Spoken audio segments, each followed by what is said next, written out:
Please, the show starts in 10, 9, 8, 7, 6, 5, 4, 3, 2, 1, go.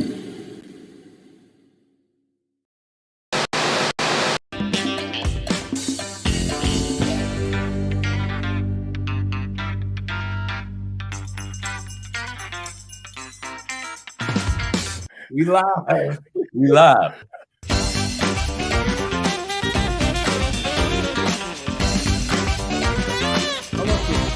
Yeah.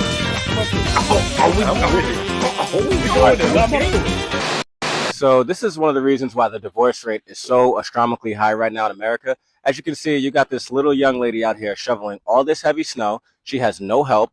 Where's her husband? Like, where's an able-bodied strong man that's able to shovel some of this load and help this lady with all this stuff? She probably cooks dinner, folds laundry. All right. That's the show, Dada! The last 7 days have been totally insane, but we made it. Now buckle up and get ready for the most organic conversation on the internet with your hosts, the Force, the King, the Kamikaze, the Great and Terrible. Up to it, down to it. Pour a glass and talk some trash. Welcome to the show, and thank you for tuning in. We hope you have a good time tonight right along with us. Don't forget to like, subscribe, and tell a friend. Let's go up to it.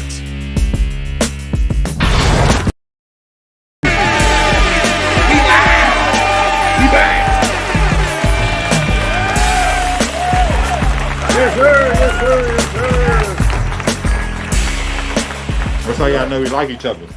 Right. We be talking when the show starts. Right. We talking in real life. Is this thing on? We have an own damn sidebar conversation.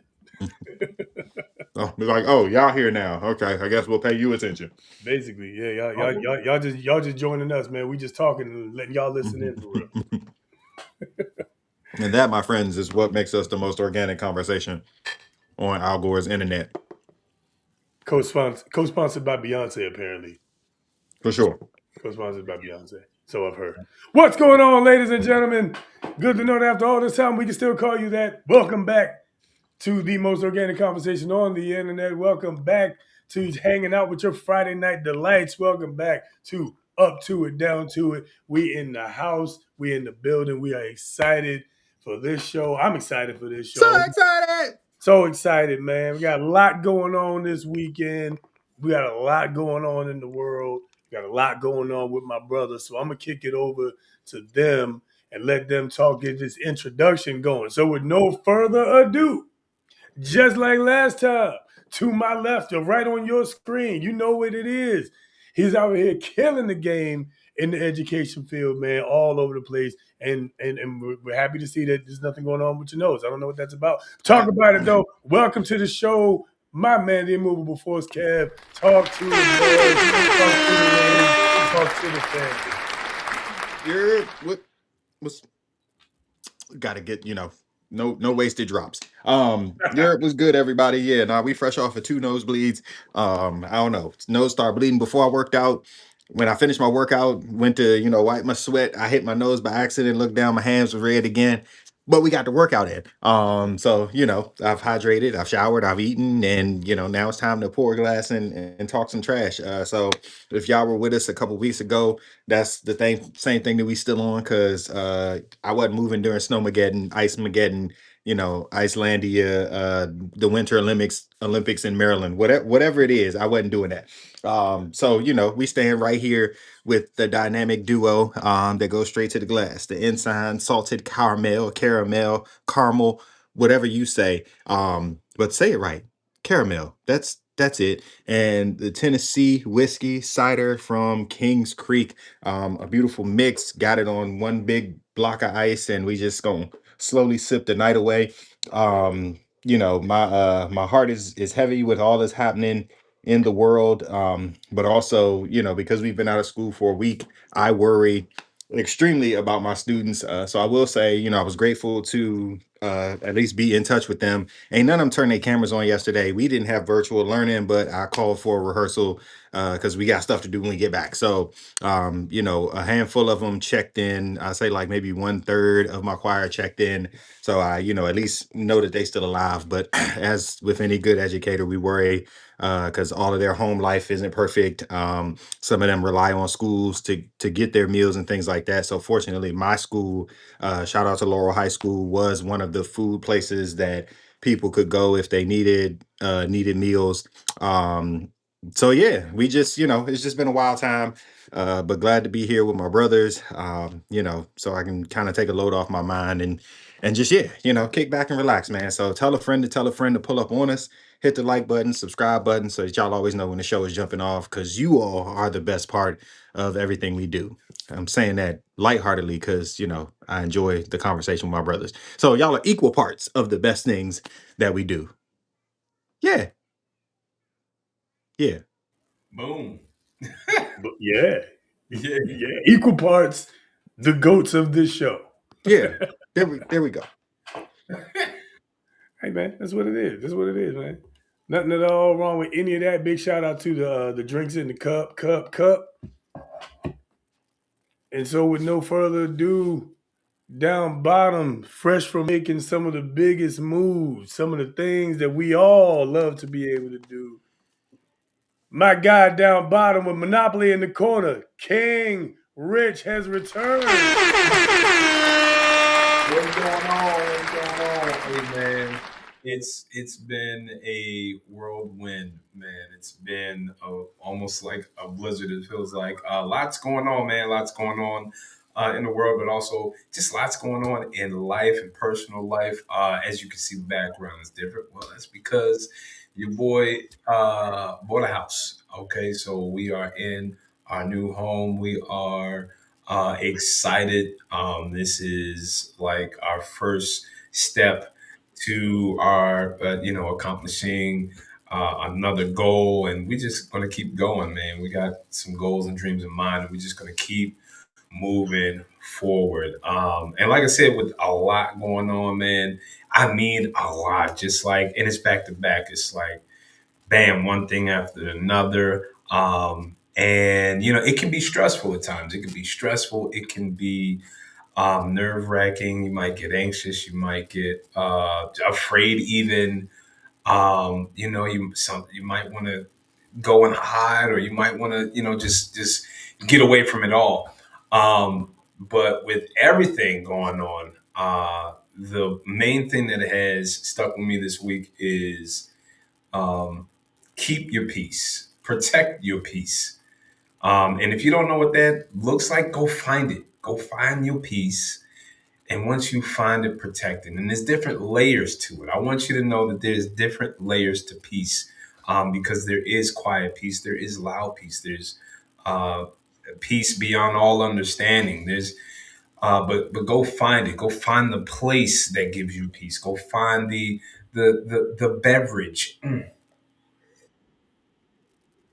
that gives you peace. Okay, I'm gonna talk about this in a second, but we'll find that food, whatever, find out where you can go to get peace. Find out what makes you feel at peace, like, and then I want you to purposely set out time to be in that peace. Like for one of my sons, peace is being out in nature, solitude, doing that thing, right? And for my other son, Savage Baby, his piece is the loudness. His piece is Kidsville. His piece is, exerting all this energy. So I challenge you to go find your peace with everything that's going on in life, period, in the world, but in your personal life as well. Things are going to happen. Shoot, man, even with this winter storm, like things happen, man. I lost a colleague to shoveling snow, man. Shoveling snow. Had a heart attack and died. Like things happen, and I'm not trying to like say that, I'm not trying to belittle any of it. What I'm saying is these things are going to happen. I want us to start thinking of finding that peace. Pay somebody to shovel your snow. Stop looking at that thing that's getting you so stressed out and focus on, spend time on this piece over here, so that you can get some balance to life. But find your peace, keep your peace. And for part of my piece that I'm sipping on tonight, uh, this right here is the Prosecco by Borrasca. I'm going to say Borrasca. If you know a different name for it, that's cool. But I'm going to say Borrasca. Okay, I'm going to roll that R right there. This is a delicious rosé, and it is like très magnifique. And I'm mixing the two, probably Spanish and French. But anyway, hey, listen, it's delicious, and it makes you do that. Okay, it'll make you mix your languages up, and that's giving me some peace right now. But sit back, we're gonna have a good show for you guys, man. But just remember, find your peace, and I'm gonna circle back at the end of the show because I want you guys to be like, I'm a drill in on this piece, man. Don't let nobody steal it from you either. Find it, keep it, protect it. Peace. Okay? Whatever that peace looks like to you, find it. All right. Not too late to tell a friend to come on, jump on the show because we got some things to talk about. Okay. We got some things to talk about. Big things coming up. Super Bowl, Pro Bowls, another storm possibly coming this weekend or next week. And we got all types of things going on. But we got, some real good topics coming up that I haven't even looked at yet. Again, organic. We're going to get into it. So let's go. Let's get into it. That's always the coolest thing about it, man. It's always like a kind of a quick glance in the prep for what we're doing, and then we're gonna keep everything organic reaction. Y'all gonna get the most real, the most authentic, unrehearsed reactions. We don't do that. We don't do scripts, right? We just riff, and y'all gonna get it exactly like it is, right? So that said, if y'all like real talk, now's the time to share this with your friends. Copy, paste, share, subscribe, all that good stuff. Hit the bell for the notification. Let your friends know. All right, we're going to be talking about gentle parenting, just like you saw. Is that failing? Is that failing in the classroom? We got a teacher in the building. We're going to find out directly. Hey, we're going to find out straight from the horse's mouth. What else we talking about, man? We're going to talk about cheaters. We're going to talk about that. Shaq had a little bit to say about that. That's going to be fun. We're going to talk about yeah, I love Shaq, man. I love Shaq, boy. Levels to it. There's levels to it. We're gonna talk a little bit about that. We're gonna talk about the Huxtable Effect versus the Lil Wayne Effect. That'll be pretty interesting, I think. And Kev, get a card ready, man. Get a card. You already know where we're going. Get a card ready. Look. I thought that might have been a good fair or foul. It would have been a good fair or foul, but I think we can dig a little deeper with that. So we're gonna get into God and therapy a little bit later on. So we got a big show. A lot of good topics for y'all. Like I said, tell a friend to tell a friend to tell a friend. So we're gonna start out with some quick current events, and then we're gonna bring back a oldie but a goodie. It's time for some rapid fire. Let's go.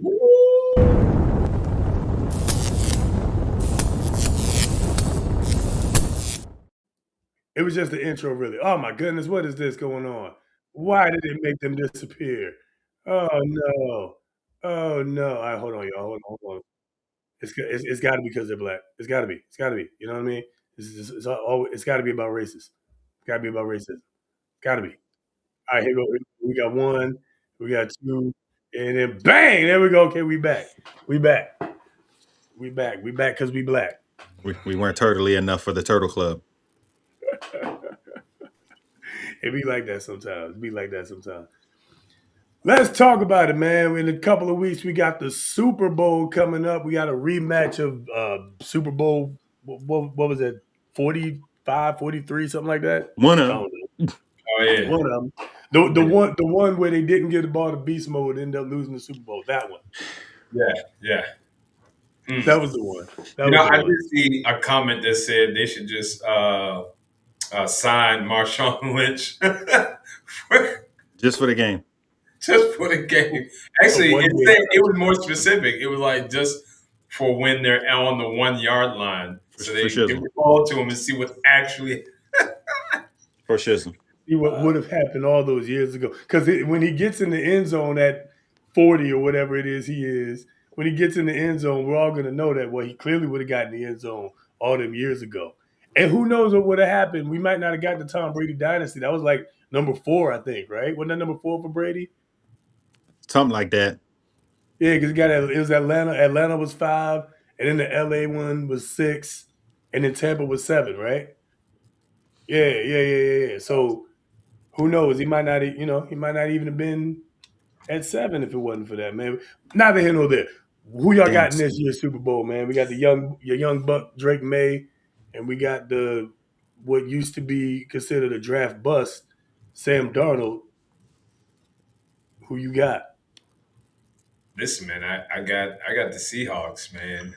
I think have you seen their running back? Like, I think they got all the mechanics. I mean, not to say that, the Patriots don't have, the pieces, but I mean, sheesh, like, I feel like, they put up the numbers. Um, seasoned quarterback.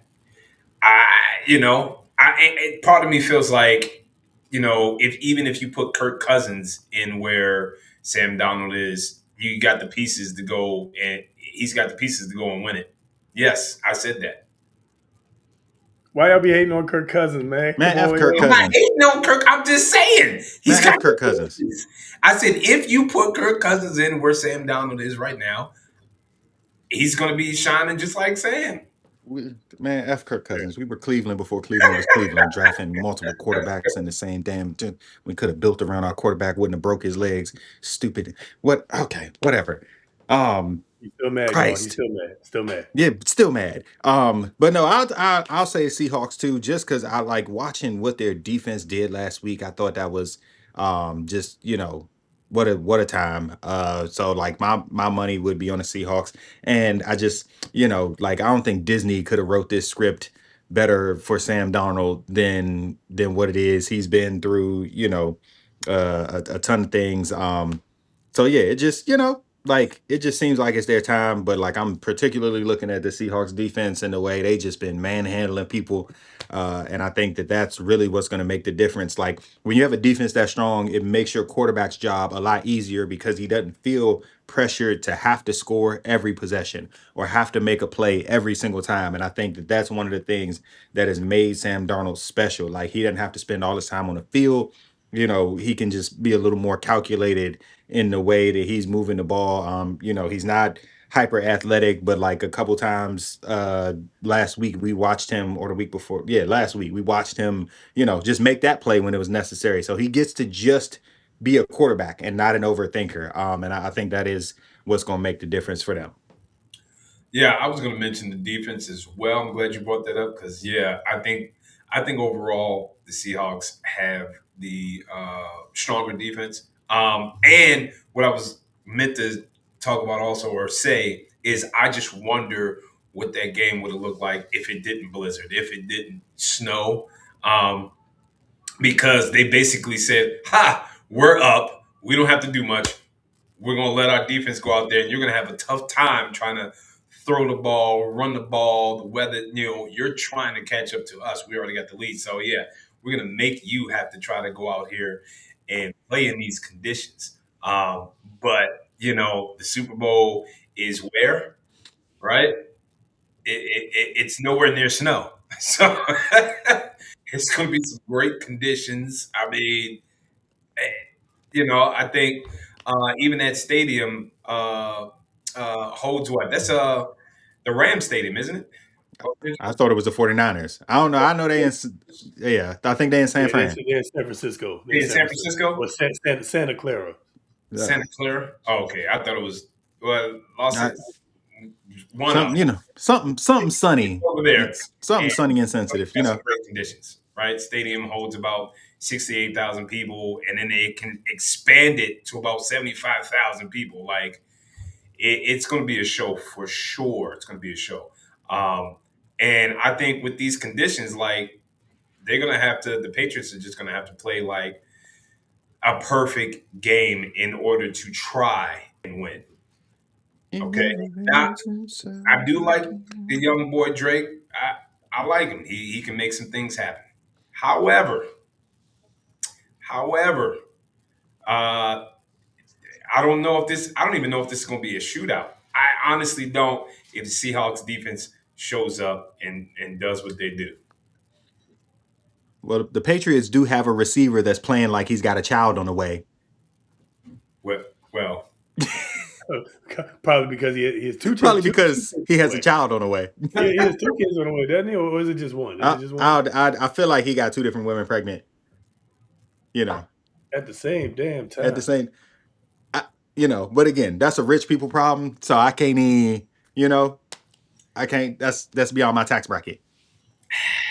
Above my pay grade. Yeah. Above my pay grade. Um, the Patriots beat a Denver team that lost their starting quarterback. They Drake May won that game with I think 87 yards passing. They will not have that type of a field day. They will not have that kind of success against this 2025-2026 incarnation of the Seattle Seahawks. This is like it's like they had the defense that they had way back with Richard Sherman and those boys, Mm. but also an offense. Yeah. Also the offense that they never had. So It's gonna be a wild yeah, time. I think this is way too much. The running back game too much. Wide receivers too much. Sam Darnold is playing with a chip on his shoulder. He's playing like the quarterback of destiny. I like Drake May. I really do. Drake May will be back in this dance. He will be back in this game again. But I don't think he's going to win this one. I'm going with Seattle too. yeah, yeah. But that's why you play the game. That's why you play the game. I'm a damn sure watch it. Y'all watch it too. Y'all let us know in the comments who you think is going to win, the Patriots or the Seahawks. Let us know. I'm curious to know what y'all think. As always, let's look at some comments real quick. And where Liz, y'all watching the game at? Because that part's important too. If y'all having a yeah, party, where let are me we know. watching the game? Where the game at for real? If Should we you if do a you live haven't if you stream? yeah if you having a party, let me know. You know what I'm saying? Streaming live I'll from your bring I'll party. bring a dish. What up, Liz? Well, you know what? I'm glad I didn't make that bet. If you remember episodes and episodes ago, I said if the Ravens and Washington were in the Super Bowl, I'd be there. turns out, Say F that house. yeah, they're not there. So I went and bought a house instead. He said F that Yeah. house. Good thing because 2 tickets would have cost the same as a house. That's So the same as a house. Especially on the resale market. Mm. They be out here yeah, playing too much. black market Super Bowl tickets. Yeah, that's a whole house down payment straight up. The disrespect is real. All right, moving on. Let's move on to this next one here. The Pro Bowl. The Pro Bowl. Are y'all watching the Pro Bowl games? That's the first question. That Are we is the watching the Pro first Bowl question. games? I'm glad you said that because, man, No. yeah, No. I can't say that I am. I don't even think I didn't catch the last Pro Bowl, so The last 3, 4. yeah. Ever since they switched to flag football, ever since half the players called out, no. No. I feel the same way, and that's why I think, and he's not listed on here, but rumor has it Shedeur. I think Shedeur Sanders is on the it made the Pro Bowl. Basically, it's a Pro Bowl selection for the Pro Bowl games, and I mean, I'll save my thought for just a second. What are y'all thoughts on that? Is that deserving? Is it overkill? Does it not matter because they're playing flag football anyway? What do y'all think? It that doesn't matter to me. Actually, I well listen, so I feel a lot of feels. I feel like one, it is outlandish. And listen, I'm a Shedeur fan, and I've pulled for him, and I've appreciated his humility, and like he literally says all the right things and all that. You gonna tell me that there were not three other quarterbacks that you could have put ahead of him in the AFC, and I'm gonna call you a liar. Granted, Pat is hurt, and of course you got to take out the quarterback that's playing in the Super Bowl, and but like dang, so everybody called out. Everybody called out. But of course, it's gonna be fanfare. It's gonna be pomp and circumstance. So listen, shout out to him, for just having the opportunity and taking advantage of it. Because again, you can only deal with the cards you dealt. So it's not a him thing, it's a them thing. They chose him, he gonna play. So shout out to him for that. But that is wild that like, every other quarterback, every other, and even probably some other backups, like before him. But yeah, but I ain't finna watch because it's terrible. It's terrible. The little mini games, like if I happen to catch those that happen before they actually like, on a Saturday they do like mini games and stuff. Those are more entertaining than the flag football. Yeah, I actually like the mini games. Like I like those better. Actually, I like the challenges. I call them like the challenges. Like I like those better. Like because the actual the Pro Bowl football game is not the same. I think the last one that I actually watched all the way through was the one with Sean Taylor. So, and he was definitely not around during the Sean Taylor Now he era. hit people. He hit So, people. yeah, yeah. He the reason they playing flag football now. Yeah. Damn near killed that punter. Yo, Sean Taylor had a couple cracks on that last Pro Bowl he played in. Man, he cracked a couple people. hey man, that's why don't let up. Don't put your guard down, man. It was something to hail if you made it to the Pro Bowl. I got to play in that Pro Bowl game. That was your time to shine, to have fun, to show why you deserve to even be there. And I get, these days you're preserving your body, you're protecting the players, and those other things because the owners put a lot of money into these players to uh, play the game and win a Super Bowl. And if you're in the Pro Bowl, chances are you're not in the Super Bowl because you're sitting out to play for the Super Bowl. So, you know, listen, man, that was the time to get your get back or just show why you are there in the first place. Here's why I'm here because I'm the best at what I do. And now it's kind of just like, yeah, I'm here. Entertainment. Hey, look at me. But like I said, I do like the mini games though. I like those little challenges. I think if they spotlight that more, I mean, because I like watching those. Yeah, yeah, yeah. And am I looking at this calendar right? The games are on February 3rd. Isn't that a Tuesday? I don't know. Man, I don't know. I, I- I I'm thought it was I'm multiple looking days. I'm looking on Google. They say the Pro Bowl games will be held February 3rd, 2026. Ain't that a Tuesday? It's not even a traditional football day. Yeah, no, that sounds dumb. Yeah. You know what I'm saying? So that being said, I think that the Pro Bowl is as poppycock as the Shedeur Sanders selection to the Pro Bowl. So since the game itself is poppycock, I guess I'm okay with Shedeur being a part of that. I mean, I'm this is strictly going off of Google, and if y'all know something in the comments, please let me know. Let But me know. according to Google, uh, he was the rookie replacement. So does that mean like they have to have a rookie?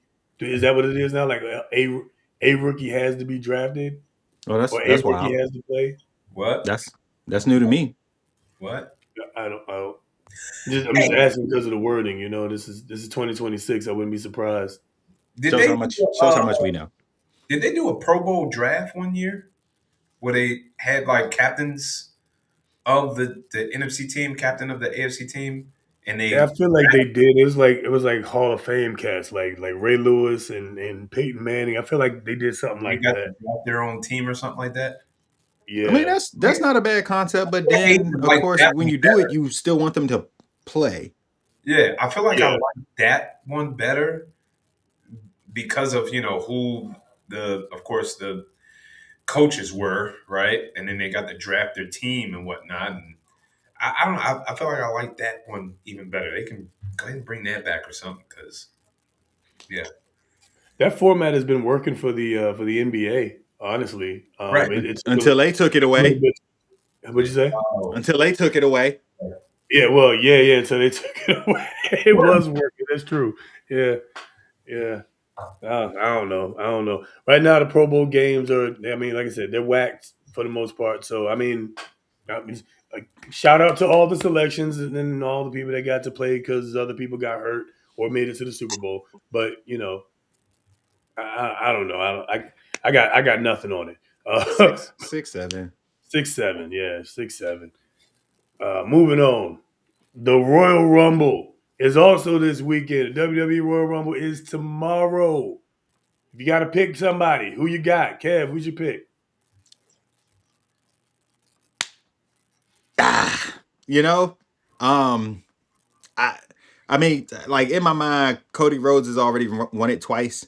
So like as feel good as a trifecta would be, I don't think it'll happen. So I'll go dark horse and say Gunther. I I don't know, like because again, you putting 30 people in the ring, so like your odds are 1 out of 30. And going in 30th don't even matter no more. So, I'm gonna just go ahead and put my chips on Gunther, and we'll see what happens. I'll say my pick will be Gunther. Real dark horse will be Penta. I like that might be, yeah. Go ahead, give me a little lightweight, little cruiser style fighter to just do something wild. I like that Penta pick. I randomly Penta walked through my house, so so I've been out the game for a while now, and I'm gonna ask this question. And it might be a dumb question. I don't know, but I'm gonna ask this question anyway. And it's a genuine question. Royal Rumble. I see ladies up here as well. Is this equal opportunity? Is this every? An equal rights fight. equal rights. Okay, so technically the answer is no, but I'd Oh, be lying if I come said on! Come I. on! But I'd be lying if You I know how said crazy that that there would weren't be. women that got That involved. would, There have been women that got involved recently. that Nia would Jax be got involved. She got that RKO'd. That was kind of hilarious. that would be amazing. Come on, let's go. Like that. Come on. Who wouldn't want to see that? You get ah. That would be amazing. You know what I'm saying? They could Hey, team up. listen. Nia Jax at this point could probably beat up a couple dudes. So, I Say like you'll probably have like a couple that team up on one guy and push him over, but then you got one guy that teams up on four girls and throws four of them out. But it would still be an awesome thing to see. Depends on how they script it and how it's. I mean, I think it would be funny. It would be some good entertainment. yeah, because who doesn't want four girls to team up on them? Hey, Yeah. one of them Jade Cargill and the And, other one Hey, hey, Belair. They hey, can come team up on, on come on me. here, somebody.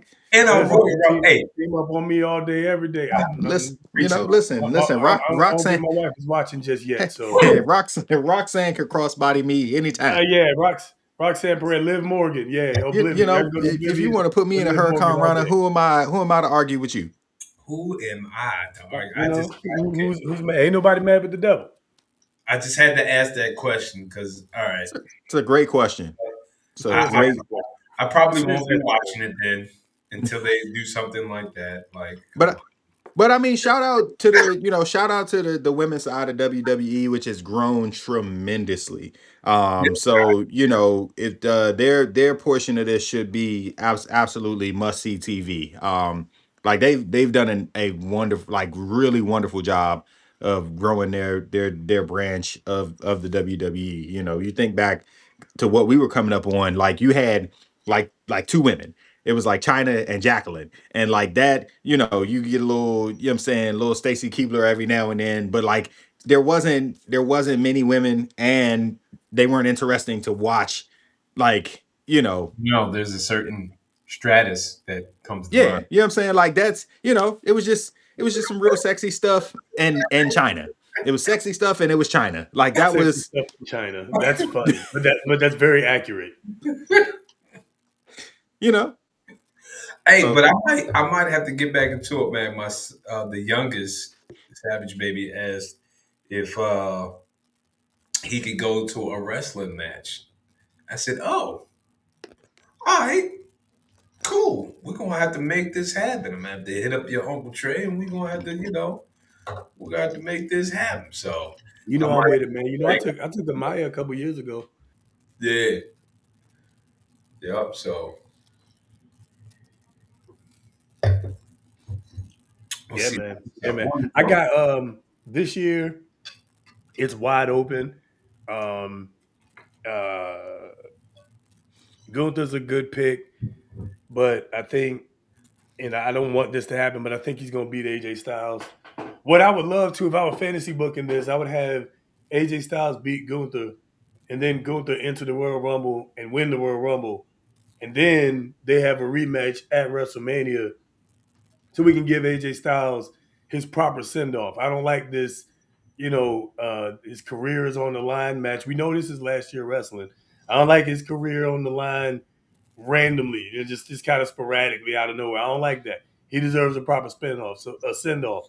So that's what I would like to see personally. But mm.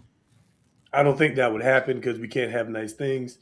So who I think will my dark horse to win is actually from NXT. It's my guy Obafemi. Obafemi from Out of NXT, Hampton, the did he? ruler. That's the one that went to Hampton, right? Or is that uh That's Trick Williams, I think, that went Trip? to Hampton. Yeah, there we go. Trick Willie. Yeah, I like him too, man. I like him too. I like what they're doing with him too. They're gonna slow build him up. And yeah, he's definitely the future. The future of WWE looks bright, to be honest with you. But yeah, so that's what I think. I think we got. I'm going with Obafemi. Again, we can't have nice things in life, but I would love to see Obafemi win or somebody from the NXT roster. I'm looking at the graphic right here. Or you know what? Here we go. Here we go. A sleeper pick. Kevin Owens returns and he wins, or Chris Jericho returns and he wins. One of the other. That would be really wild. wow. That's what I would love to see Chris Jericho return. I mean, everybody else coming back. Doggone Cardona, not Cardona. I mean, his name is Matt Cardona. But Zack Ryder. Zack Ryder then came back, and so why not Y2J? Didn't one of the Hardys die? No, no, thank God. Who? I feel some wrestler recently died.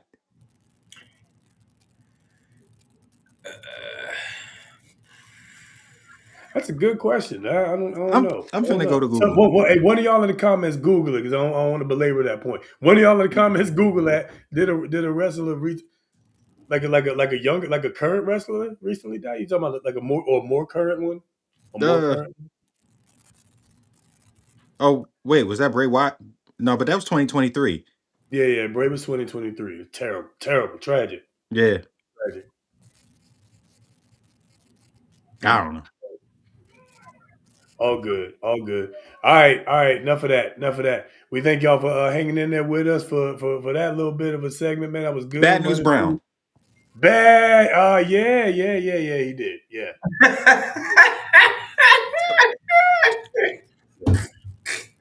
I don't know why I found that funny.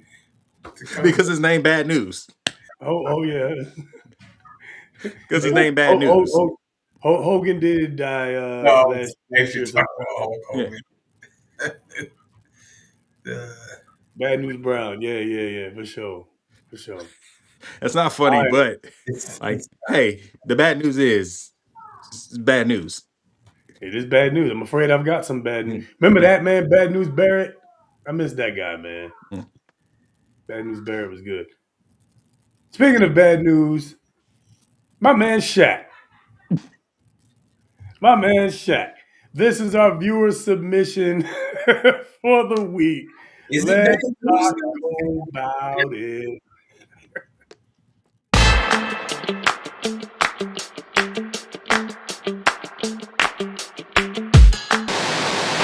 Do you think men can be faithful in a relationship? What's faithful? Sexually monogamous to one woman? Of course. Of course. Yeah. Do you think the majority of men are faithful? I don't want to answer for the majority. I never want to seem like I'm the expert. I don't know. You don't know? Yeah, but I know it can't be done. No. But I think it depends on Her? Yeah. What? Her runs the world. You think a man cheating depends on the woman? Yeah. I don't think that at all. No matter what you think. How come you think? Where do you think the phrase "happy wife, happy life" comes from? Yeah, but I think No, men there is people no that yeah, but cheat. no. Okay, so I think there's three types of cheaters. There's a Okay. serial cheater, Okay. the James Bond cheater, Ooh. and then the guy that's forced to cheat. Okay, what is a James Bond cheater and how are you forced to cheat? James Bond cheater is I do everything right. I'm in Rio. I see a little thing. Boom, boom, boom. No, nobody sees me. Boom, boom, boom. I come back home to my normal life. Okay. All right. He's smooth. He's slick with it. Move with it, yeah. Okay. The guy that's forced to cheat is I've been on the road in a week and I come here and you'd be like, I can't. I got to do my podcast. That's the first night. I can't. I got to make it like you just 4 or 5 days in a row. You're not taking care of your man, and then he does what he does. Oh, so then you step out. And then there's a serial cheater, the guy that just He's gonna cheat. done whatever. But yes, men can. I think it depends on that. Women run the world. Y'all just don't know it. So how do we take power in that? By stop talking and just do it. But like, what does that look like? Just I have no idea. Oh. I love that. Hey yo. Oh man. I love Shaq, man. Dude is hilarious, man. But let me tell you what, though, I don't think he lied. I don't think he lied. Fellas, what y'all think, man? I can't. He said, It's the way he just like rub his nose and like walk and just look away. Like he ain't even Right, like looking right. at her. He just man. the dig. She over. I I mean, don't even know if he called the dig at her. He was, I can't. I got to do my podcast. but listen, like so of course, like it goes without saying nobody should cheat. But if you're truly going to try to understand the why, like those probably are the reasons. Which like there are some people who just wake up and they're just like, I just need something to do. And they go cheat. Like, and there is no, there's no cure for that. Like they just gonna do their thing. And then, they're like some people, like you said, you just like you ain't go looking for it. You just happen to be in a spot like, what I'm saying? Because women be on this too. They go on that little boat ride in Jamaica and get the little clay mud rub, and next thing you know, they getting a clay mud rub. You know what I'm saying? And like you just got caught in that little moment, and boom, whatever. You come back, James Bond. Nothing ever happened. You never saw it. It never happened. Like this not something you would do in the States. You know what I'm saying? Like, oh, that was just a girl's trip. It's not something you would do in the States. Like those kinds of things happen. And then there's the side of it, which again, people don't want to acknowledge, but like when we'll put it in quotes, forced to cheat.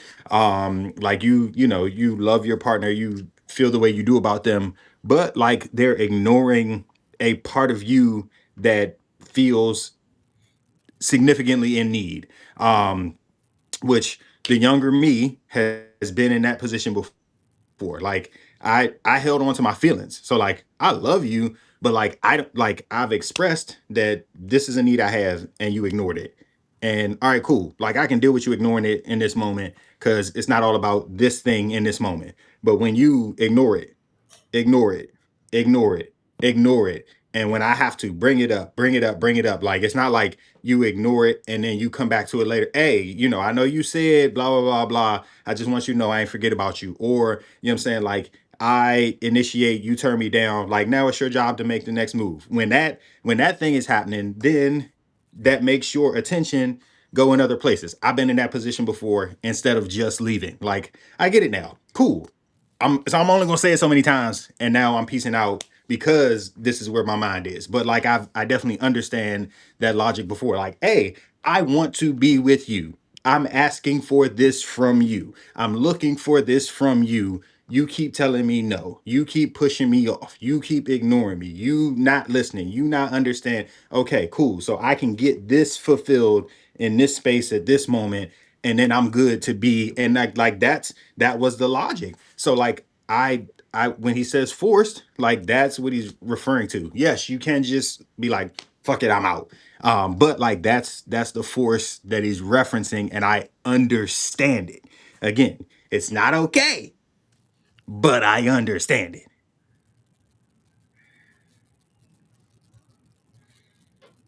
Go ahead, Rich. Is it not okay? I'm sorry. Okay, sorry. So, Okay. well, it's okay. Here's the thing. Here's the thing, right? You in a relationship, you have a girlfriend, and y'all have communicated, unbeknownst to everybody else, that you going and doing your thing over here is fine between the both of y'all. And then you go out and you do your thing. But as long as you come home and you take care of business at home, then everything is copacetic within that relationship over here. Outside looking in, he ain't this, he ain't that, or she ain't that, because of the optics of what it looks like. Now, to them, that couple that has this agreement, is that still cheating? To the outside looking in, is that cheating? And so I think that's why there are levels to it, right? Um, but at the same time, by let's just go by definition. Let's just call it what it is. Like in my opinion, if you file single on your taxes, I mean, but even then, like I said, it's what is what is your agreement, what is your relationship, what is it that you're getting yourself into or putting yourself into, what are you signing up for, and you got to understand that, you got to know that from the beginning. Don't put yourself in a situation that you are not ready for or at least willing to accept. um, I think he's right that there are like different types of cheaters. Now, her question, uh, correct me if I'm wrong, I'm trying to remember, is, can men not cheat or be monogamous or whatever it is? And, absolutely, there are men that can be that way, but not every man cheats, right? Uh, but as he was explaining it, like, there are levels to it. And I think also we tend to forget that there are agreements out there that people that shun Neo for his types, for his relationship, having the multiple, women that he has, or even when you go into like, you know, the guys that have like multiple baby mamas and all of that. That's a different type of relationship that those ladies agree to. So is that cheating? So I think we got to boil it down to the, like, we try to fit everybody else into our reality, right? But there is hardcore facts that we have to hate, because there is like one solid for sure truth. But we try to create this thing and try to fit everybody else into what we think it should look like. Um, Sometimes we need to mind our own business, and sometimes you also need to open your eyes and see, call a spade, and that is what it is. And you gotta, if you choose to live in that space, that's what you choose to do. So Word, word. I want to address a couple of things. So first of all, in my honest and humble opinion, If you guys have an agreement and you're within the bounds of that agreement, that's between you and your spouse, You and yours. and between y'all and your God, whoever y'all's God is. Okay. So if you, again, if you have an agreement and you're staying within the parameters of said agreement, then I can't consider that cheating. That's y'all agreement. Okay. Now we can talk about whether or not that can ultimately, or whether or not it will ultimately create a slippery slope, right? Whether or not it will end up turning out well. But in the end, if y'all have an agreement and you're within the parameters of said agreement, let the good times roll. So I think it's fair to say then cheating would be going outside of the parameters of the agreement, right? Outside of the agreement, yeah. So if like you are like most women, or you're like most husbands rather, and you're married to a woman who is like, yeah, nah, forsake all others, right? Um, then yeah, if you go and have an extramarital affair, then yeah, that's cheating, or an extra, extra affair, right? Right, whatever it is. If you go do something that's violation of the terms of you all's agreement, then yeah, you're cheating. Now, do all men cheat? No, but I think honestly, the answer to Shaq's question, to that question that Shaq was asked, the honest answer is it kind of does depend on the woman. It kind of does depend on the woman. Let me explain. Okay, with the lone exception of the serial cheater who's going to do it anyway, and we all know at least one person like that. Okay, they're going to just do it because there's an opportunity, not for any other reason. Okay, barring those people, and there are women like that too. Let's stop. Let's stop acting like this is exclusive to men. Let's stop. First of all, let's stop acting like cheating is exclusive to men. I, I actually think women do it more, but that's a conversation for another day. Uh, More and better, actually. Hello, more, way more often. As in not getting caught. And honestly, I only think they don't get caught because no one ever suspects the butterfly. We That's just why we that's why I always say don't trust anybody. well, we don't go looking for stuff. That's Like what I'm that's saying. you know what I'm Nobody else saying. Like suspects the it, I butterfly. won't even say it's that we don't. It's not that we don't suspect it. We don't go looking. Like I'm not looking for stuff that's gonna upset me. It's one thing for it to come to my front door, then I gotta address it. But I'm not going looking for it. I'm not checking your social media. I'm not checking your phone. I'm not asking who you talking to. Like I'm not asking I'm not asking questions. I'm not checking for stuff. I don't want to know. They call Bro, that I'm saying blissful I don't insanity, want to know. call it whatever. Like I'm just like I'm good until I'm forced to not be good. If you playing me, keep it on the low. Because my heart can't take it anymore. Nah, bro. Nah, nah. Oh my goodness. That's not one No, of like my. I said, I don't. I think, like you said, we don't go looking for it.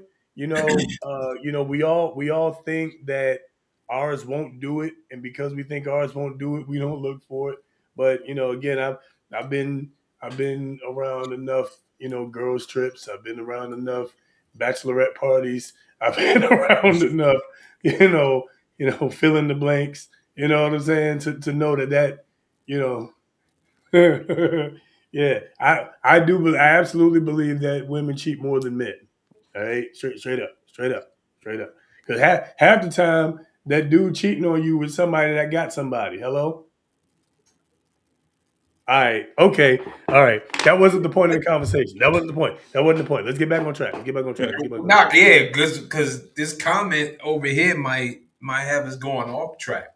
Okay, Uh oh. I hear more complaining about men, right, than anything. Just to say that women don't cheat more, we are just better at it. Ergo, likely And y'all how? cheat But more. question: how do you get better at it Right. unless Like you're I'm doing it practice proving more? makes our perfect. point here. Right. How, Practice makes perfect. You're not just how- natural. You're not just naturally better at it. I woke up like this. Here. I woke up like this. Hey man, look, that's the deal. Hey, that's the deal, man. Break down the facade, man. Once we get beyond the facade that women are perfect and don't do anything. I mean, except for all of y'all that watch this show. Obviously, those of Yeah, you every who one of watch y'all are this show are perfect. perfect. Y'all We're don't never cheat. talking about you, right? Obviously, we're talking about them bald head scallywag friends of yours that you Yeah. need to go ahead and tell to turn into this right here, right now, because their bald head scallywag ass need to hear all of this. All right, not y'all. Y'all are perfect. I will even say that I'll go out on a limb here and I'll say that it's even worse when y'all do it because it's more methodical. It's more calculated. It's more, it's not on a whim. It's something that led to something that led to something that is now calculated. I said because men are simple creatures, and it could be like something that doesn't mean anything. But on the flip side, like women are more just this spaghetti mind, and then it's like something built up, and something said, "Oh, and this could, and that, and then this, and then that," and it builds on top of another, and then you go, now you're plotting this, and you plan this, and this, that, and the third, and now, boom, something happened, and never knew, and then 10 years later. He done made you mad to a point, and that's why I slept with your best friend. Blah, blah, blah. 10 years and two babies later, that ain't yours. Yeah, because y'all got work husbands. Y'all got work husbands.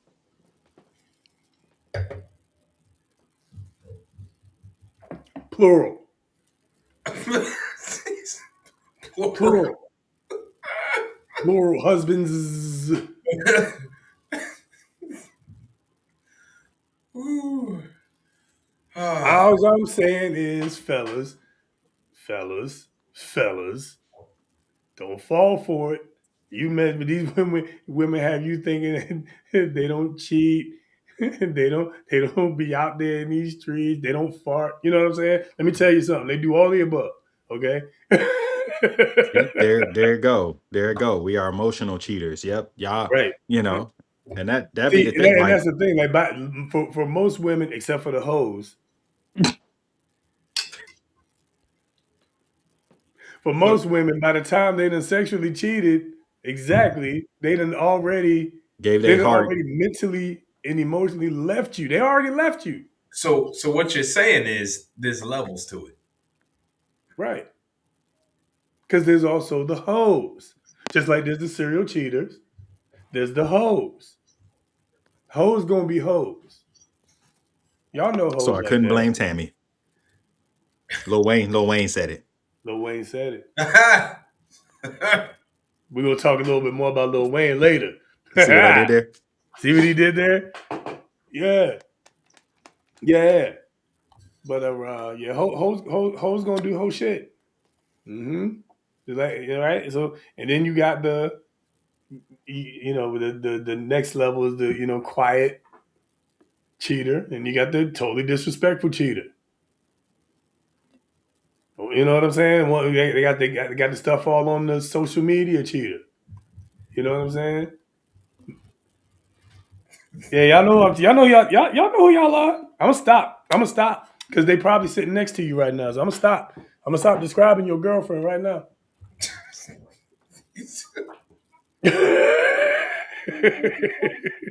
You know what I'm saying? Oh, Y'all together. She still got the same amount of skin, even more on the social medias. Mm-hmm. Mm-hmm. Ooh, I'm. This is totally unrelated, but it just came across my phone that Epstein is connected to the Giants co-owner. Well, that doesn't surprise me. That I mean, they gotta sell. It don't even matter. Like at this point, it don't even matter whether it's true or not. You gotta sell. You gotta sell your stake. They're like wait, that. that co-owned part is going to be sold in the next. Yeah, I'm about to say it's sole ownership soon enough. Yeah. Yeah, that's the scarlet letter right there. Oh man, That's the scarlet letter. But anyway, so yeah, there's levels to it. We agree with Shaq. We're in agreement there. Yeah, for sure. I'm in agreement there. Yeah. For sure. You know, Bad. Shaq wild though. Hey man, Shaq told the truth though. Told just like it is. Told just like it is. Said, don't make me cheat. Funny. Hey, that is one celebrity I would like to meet and just kick it with, because I know we would have a blast, dog. Shaq is a good dude. Like, yeah, man. you know, you hear about all the times he just like be in the mall and just swipe a card for some people in need, like, and you know, like we've heard stories, but it's kind of like Jesus. Like, we tell you these parables so that you'll believe, but there's a billion other stories that we'll never hear about. You know, Yeah. like Shaq just be in the streets, Yeah. feeding the people. Like Jesus too. You know, not having the shoes and just walking with sandals. Anyway, I don't know. I don't know where I was going with that. With the toe that go off to the side like this. You know what I'm saying? Because he didn't have the Air Jordan one back then, you know. So listen, Shaq said, keep my shoes affordable. Y'all, you will not get me to slander Shaq. Shaq refused to let his shoes cost a certain amount. You know what I'm saying? And that be the part. Is true. That is you know, true. That be the part. People make fun of Shaq's, but Shaq made it a point for his shoes to be affordable so that everyone had access to it. What did people's feet look like back then if they walking on bare ground? And they were black. See what he did there? That's a double entendre. You see what he did? People look by with their feet were black. See what he did there? See what he did there? Okay. All right. You remember Mr. Deeds? The whole when he broke that bad boy. Mr. Deeds when he broke out the black foot. Yeah.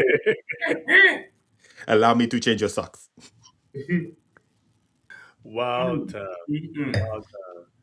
All right, let's move on. Let's do this. Let's get into gentle parenting, man. It's about that time. We've talked about a few different things here. Yeah. That was also a submission, was it? Oh, well, how about that? All right, cool. Let's have a quick discussion about gentle parenting and what it's doing in the classroom. The moment you've all been waiting for. Let's get straight to it. We're seeing issues at 2. And so, because I was going to say, now fast forward to where we are now, you have 2-year-olds and 3-year-olds. When you say issues, they're biting teachers, they're kicking, they're spitting, they'll throw chairs across the floor. When it's time to clean up and move to something else, if they're not ready, they don't think they should have to. And that's the thing. I mean, it's one of those conversations where, you know, we laugh about it a little bit, but in truth, the consequences. There are none. My mother always says, what makes you laugh today will make you cry tomorrow. That's a saying that she says. So these things that maybe in the home you kind of chuckle off, that they're being sassy or kind of, you know, confident, they go to school, and this creates you starting to be labeled. Yeah. And this means teachers don't want you around. Right. And that becomes a big problem. Yeah. They don't feel like there's any consequences. Well, because there's not. So, like, just last year, I have twin 8-year-olds, and they came home the one day, and they're like, oh, Johnny, that's not his real name, Johnny threw a shoe at the music teacher and hit him in the stomach. And I was like, what? Right. And I was like, well, what happened to Johnny? And they're like, oh, he had to come in and, like, apologize to the teacher, and that was it. So let me ask you then, in a situation like that, what is supposed to happen to Johnny? Well, they teach us that we're supposed to redirect, which is not working because we're redirecting them to a reward. There has to be a consequence. There has to be you don't get to get picked up and go get ice cream. Right. We're sick people.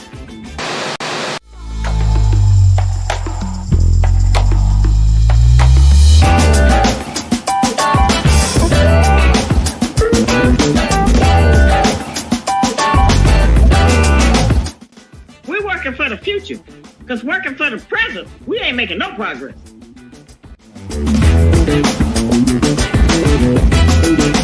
seen the look Kev had on his face during this whole video. Go ahead, Kev. Take it away, man. What are your thoughts on gentle parenting and how it's faring in the classroom? All right, so everybody open up your Bibles if you will.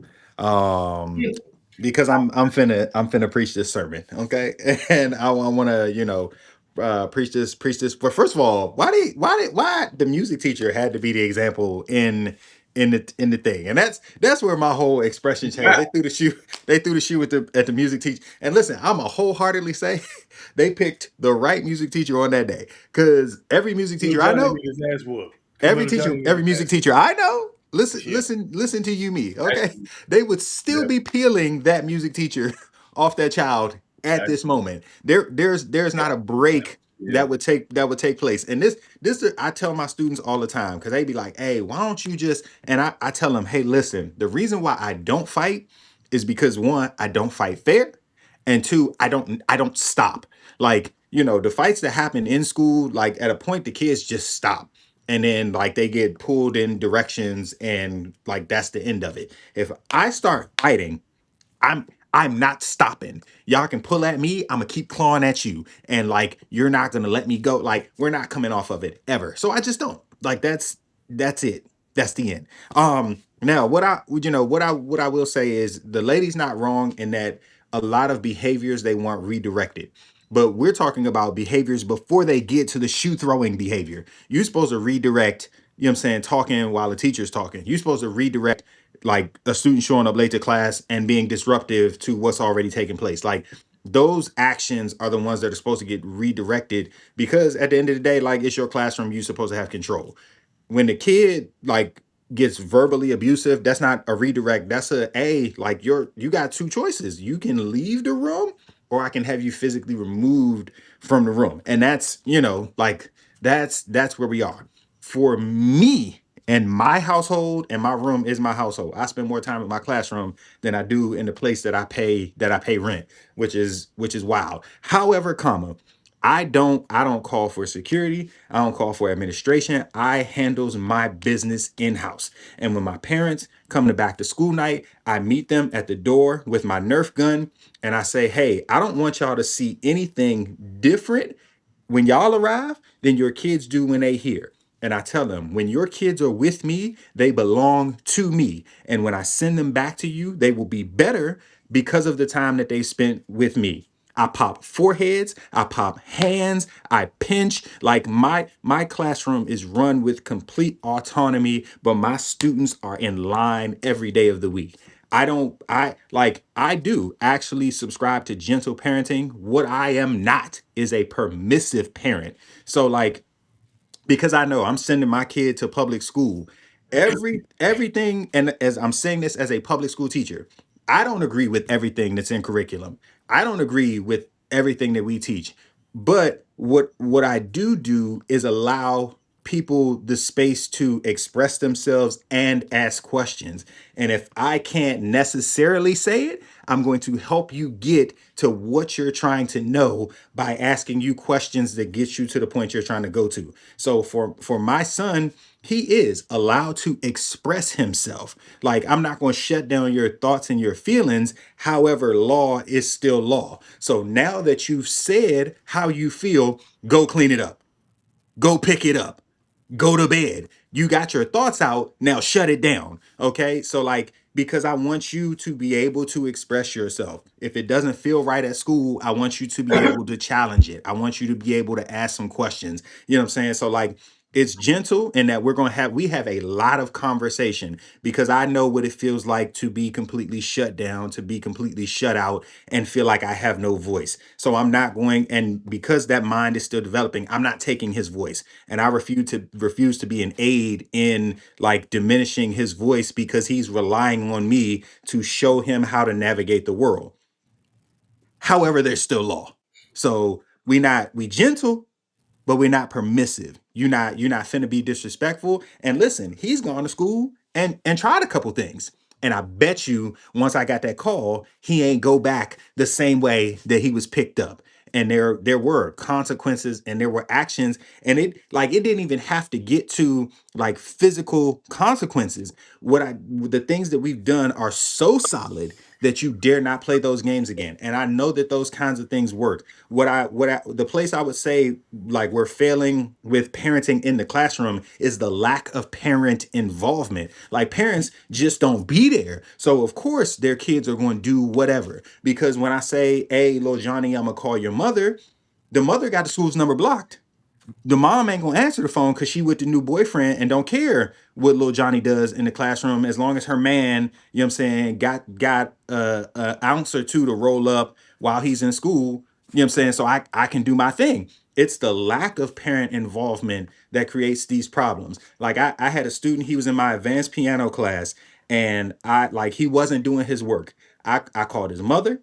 I let her know. Mom ain't lay not near hand on him. She cleaned his room out of every computer, every video game, every device he had. That boy was the hardest working human I had ever seen from the time he came back to school until he was done in my class. One, he knew I was going to do exactly what I said I was going to do, and he knew his mother was going to do exactly what she said she was going to do. So she didn't have to lay a hand on him. What he valued, she took away. And so like even with that, everybody's approach ain't the same. Some kids will care more about their possessions, some kids will care more about the punishment. You have to keep trying stuff and figure out what works for you, what works for your household, what works for your parenting, your co-parenting. Like those things are trial and error. But like it's, to me, it's more lack of parent involvement than anything that's making the difference with what the kids are doing in the classroom. Yeah, you hit the nail in the coffin. I think that there's a misconception when it comes to gentle or gentle parenting, but just the word gentle in general, and it somehow being synonymous with being weak. Like, no, like right now in this conversation, the lack that I see is the discipline. And that should start at home. The discipline. Where is the respect your elders? How, like, if you go on to school and oh my gosh, whew, growing up, disrespecting an elder, disrespecting somebody that is, my mom's age or just auntie, uncle, like what? And like there is a lack of discipline. Somewhere, somehow, there's a misconception that gentle equals this weakness. When in actuality, having the ability to be gentle, is a sign of power, is a sign of like strength, is a sign of like, awareness, in that you can recognize these things and set boundaries. And that's what, I'm not a teacher, but I would imagine that a lot of these teachers need to implement these boundaries and have no leniency. No, there's no coming, like, you draw the line in the sand. That is the boundary, and then it is what it is. And that's where the strength has to come in that you hold that boundary line. And so, but the discipline starts at home. The discipline needs to be implemented. If it's not implemented at home, guess what? That teacher needs to go ahead and implement that boundary line, and then the discipline is in holding on to that word that you say, hey, this is what I said is going to happen if you cross that line. And guess what? You out of my class, or, it is what it is. You you got to go. Here's the choice. Here's the choice. You make it, and then as a teacher again, and I'm not a teacher again, I'm just saying, I'm just thinking, you got to anticipate these things. You anticipate these things. And so you have that, you getting good with whoever the hall monitor, or what is it that you have that in the schools that you can get your security person or whoever to pull these kids out. I was about to say safety patrol, but yeah, SRO, school resource officer. There you go. You have them on the radio, speed dial, text message, whatever it is, and so that you are armed and ready, to implement what you said you was going to do if they cross this boundary, and you don't back down from that. You set boundaries.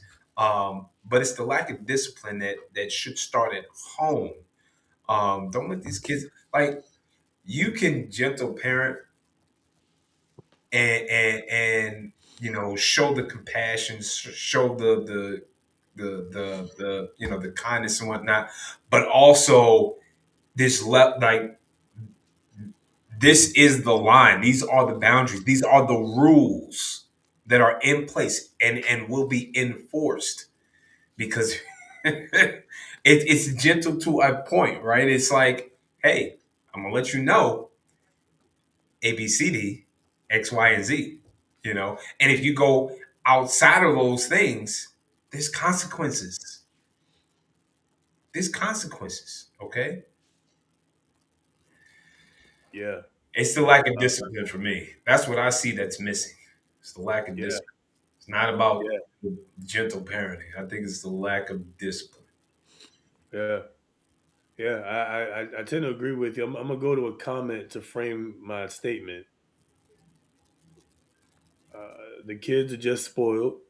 They talk back, refuse to leave the class, try to fight the teachers, then call the parents to the school to fight too. Selah. Then call the parents to the school to fight too. The parents are as childish as the kids these days. Selah. The parents are as childish as the kids these days. Kids having kids. As we continue this sermon that the good Reverend Dr. Kevin Lewis and the good Reverend King Richard, as they began, we will continue this sermon by saying that little Johnny needs his candy ass whooped. For shizzle. That's what it is. For shizzle. Okay? I'm sorry. It all boils down to that. I don't want to beat a dead horse. I'm gonna be quick. I'm gonna let you go jump right back in. But that really is what it is. If the parents ain't involved, the parents, your house is the first line and the first level of governance that your children have and learn. And if there's no governance in the house, or the governance in your house tolerates and or propagates your degenerate behavior, then it almost doesn't matter. Almost. Because it completely stops mattering if the teacher takes the approach that, oh, well, they don't have boundaries in their house, so I can't have boundaries in my classroom. And I think we learned from our teacher of the decade over here. I think we've learned that no, boundaries still have to be set. Boundaries still have to be set. Now, we all went to school with some people that was a little rowdy, okay, and we could argue that more kids are as rowdy as those rowdy ones were when we were kids, right? We can make that argument. But one thing we know for sure, and again, we have empirical evidence here. One thing we know for sure is that when you set a boundary and you enforce said boundary, Sila, when you set a boundary and you enforce said boundary, then whomever it is that you are in charge of has no choice but to fall in line with said boundary, or else, again, back to the King Rich down there, well, you have to get out of my class, right? When I was a store manager before in retail, and y'all remember those dark days of managing retail. Dark days. I learned a lot. But one of the things that I used to always say is These are what the expectations are. I'm just filling in the blank. Fill in the blank what they are. Be here on time. Sell this many things. Whatever. Right. These are the boundaries. And if you cannot keep up to this level, then you have to get out of my store. Now I'm not gonna say we gotta fire you. You can't work for the company. You can work for the company. I don't give a shit about none of that, but you can't be here. You can't be in this store acting like that. You can't be on this team acting like that. You can't be part of this group acting like that. You can't be in this classroom acting like that. I can't wait till we get him on the show one day. I'm telling you, I can't wait. I can't wait, man. Right. Right. RJ too, man. We're gonna have the kids take over one of these days for real. Those be the moments. He literally, you see, he ain't say nothing. He just came to get a hug. I can't even argue. Listen, man, that dad on another level. And so back to the gentle parenting part. So is gentle parenting a failure? No, that's an example of good gentle parenting, right? The boundary is still set. Okay, you want a hug. Great. I'm not gonna refuse to acknowledge your feeling. You want a hug. Great. Look, I would have got shut down for the hug. I'd have got shut down. Can I have a hug? No. Go back to your room where I told you to go. I'd have got shut down for the hug. Straight up. Okay. I'm a girl dad. All right. I'm a father of girls. Okay. So yes, I am very gentle with my girls. And also, there are very, very strict boundaries with my girls. Okay. So I tend to agree that gentle parenting itself isn't the problem, but the idea that being gentle means being hands off, or that being gentle, as you said, what'd you say, permissive? Being gentle means being permissive, right? Being gentle means you just affirm everything, everything they say, every fool thing that your kids say. You just affirm every fool thing that your kids feel. You just affirm every fool thing that your kids think. Like you're not the adult who knows better, who's supposed to know better. See, when you do things like that, then they go into they go into the school and they cut the food. So parents are failing the classroom. And some boundaries I think that probably some I wish teachers didn't have. I'm sure you can speak on that. There's some boundaries I wish teachers didn't have. Like I feel some teachers should be able to jack up a kid. You know what I'm saying? If they get out of line, I mean, I understand the educators will say, no, you can read it, whatever. Some kids just gotta, you know what I'm saying? Right? It's what it is. Look, some of y'all children is like that. Don't anyway. So Listen, you know what I'm saying? listen. I've call it code switching, whatever the case may be. I've learned to be two very different people. The person that I was on the Eastern Shore is not the person that I am in my urban setting. Granted, ain't nobody tried me in either place.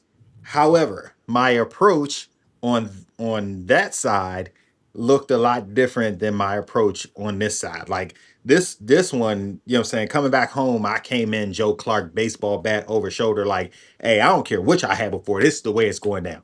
Where I was before, it literally took like a year of, you know what I'm saying, cultivating relationship, earning trust, you know what I'm saying, sitting in houses, like running into families in Walmart, in restaurants, and that was my time to shine.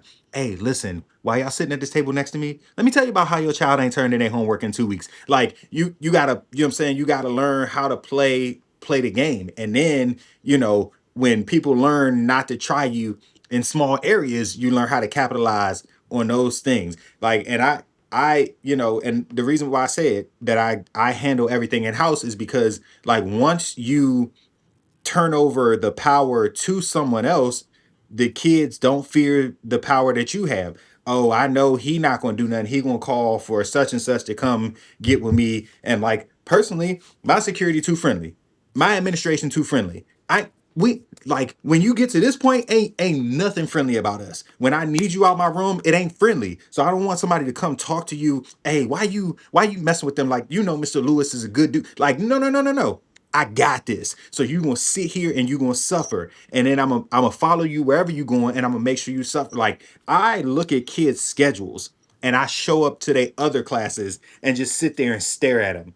And I like walk them from that class to their next class. Oh, you thought you was gonna skip me? Nah, I'm waiting for you outside your classroom. Now you're gonna walk beside me on the way to class. And I'm gonna just stare at you the whole way. And your friends won't stop and talk to you, and you can't even stop to talk to them because I'm walking beside you. I took my levels of petty are so high that I made my entire class pack up their things so that we could walk one student to the class. I am teacher Jesus. I left the 99 to go retrieve the one. Okay, like I want y'all to understand, I'm gonna be all up in your business. I call your parents by their first name. I got your mom on speed dial. I'm in her DMs on Instagram. I don't want you to think that there's ever a point where you gonna have something up on me. No. When you walk into the room and I got your ID picture on the big screen so everybody can see how jacked up you look that day, like there is no end to the madness that happens up here. And that's why I say, like, as a music teacher, you wild. I was birthed creative. And you think I'm not going to use that for evil? No, this is why I teach, because I get to have my get back and there's nothing that you can do about it. Like y'all going about this wrong. This is the fun part of the job. You see how this eye, not this one, I forget, this camera's backwards. This eye is a little bigger than this one because like I enjoy this in a psychotic way. Like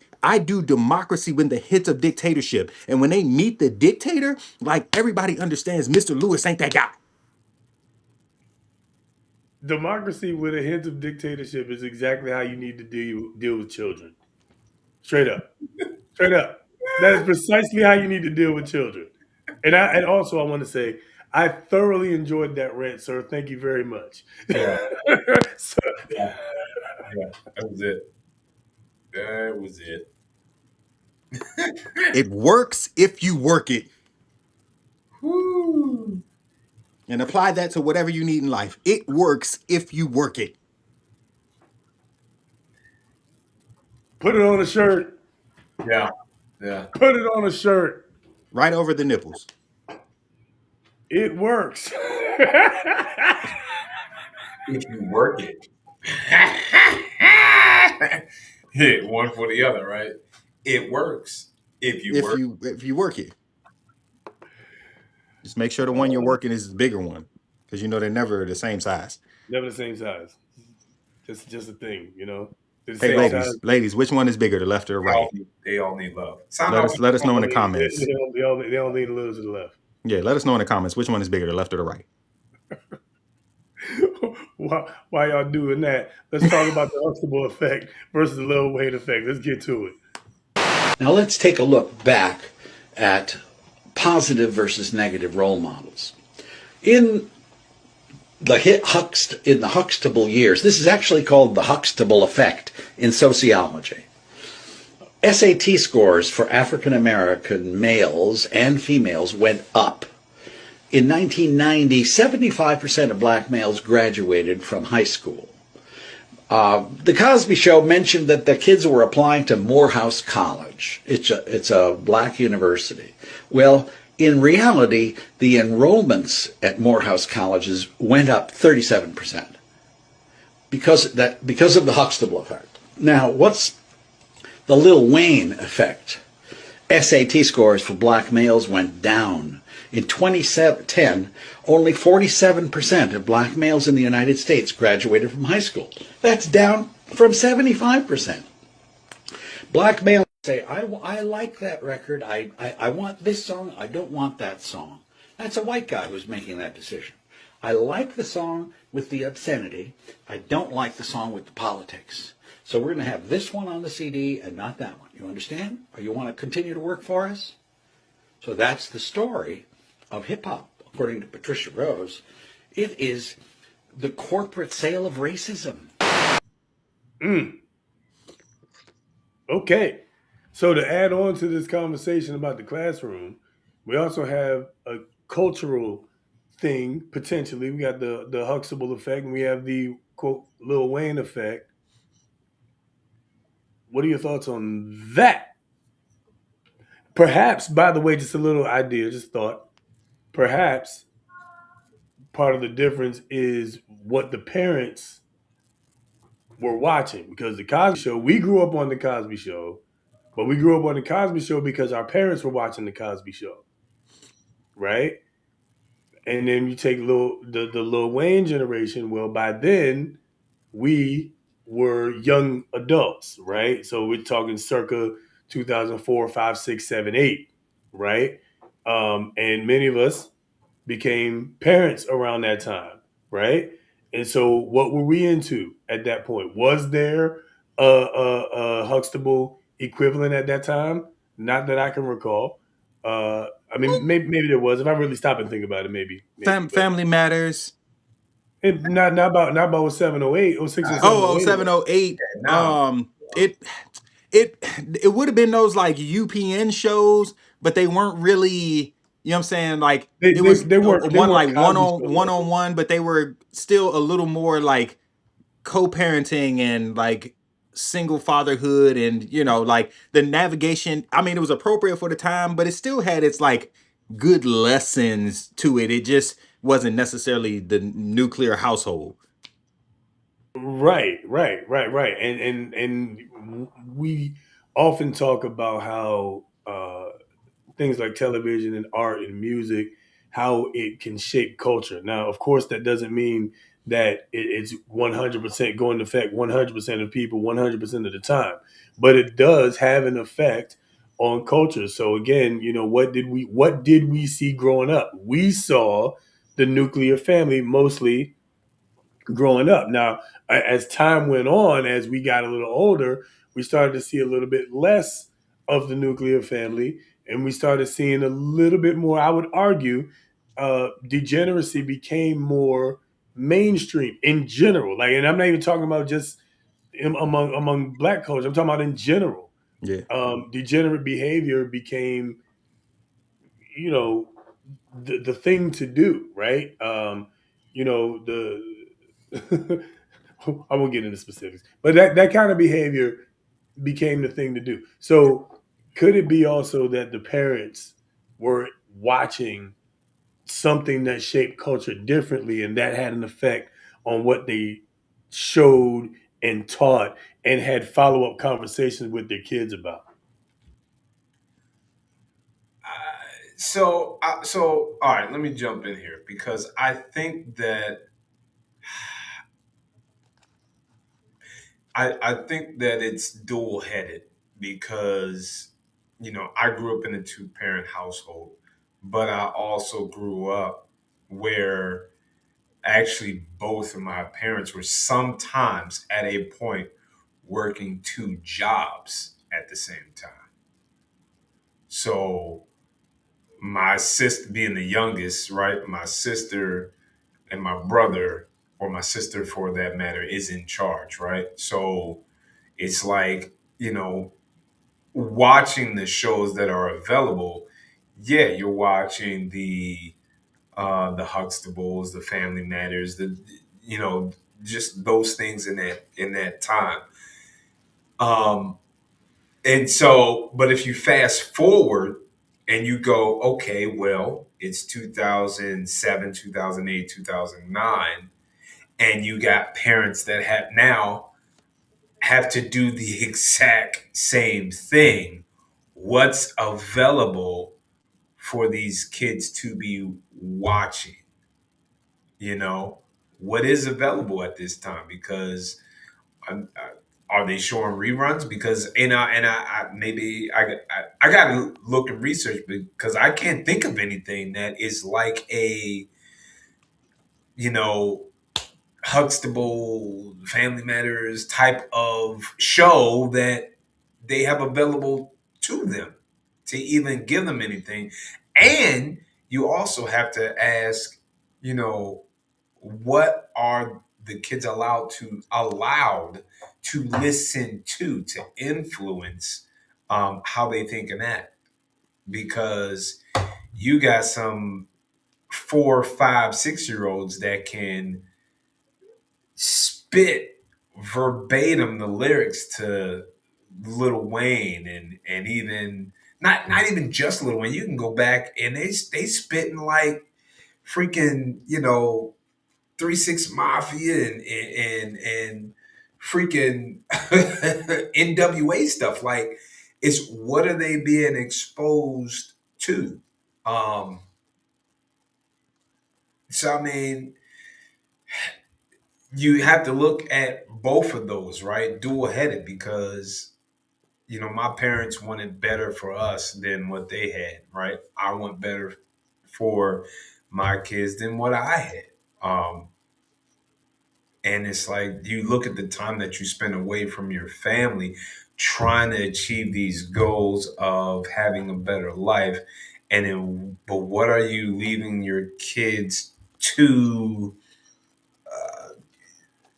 absorb and look at, in your absence while you're not there? You're hoping that the school system teaches the curriculum that you want to happen, but then also what are the programs that they're looking at? What are you leaving them to learn from?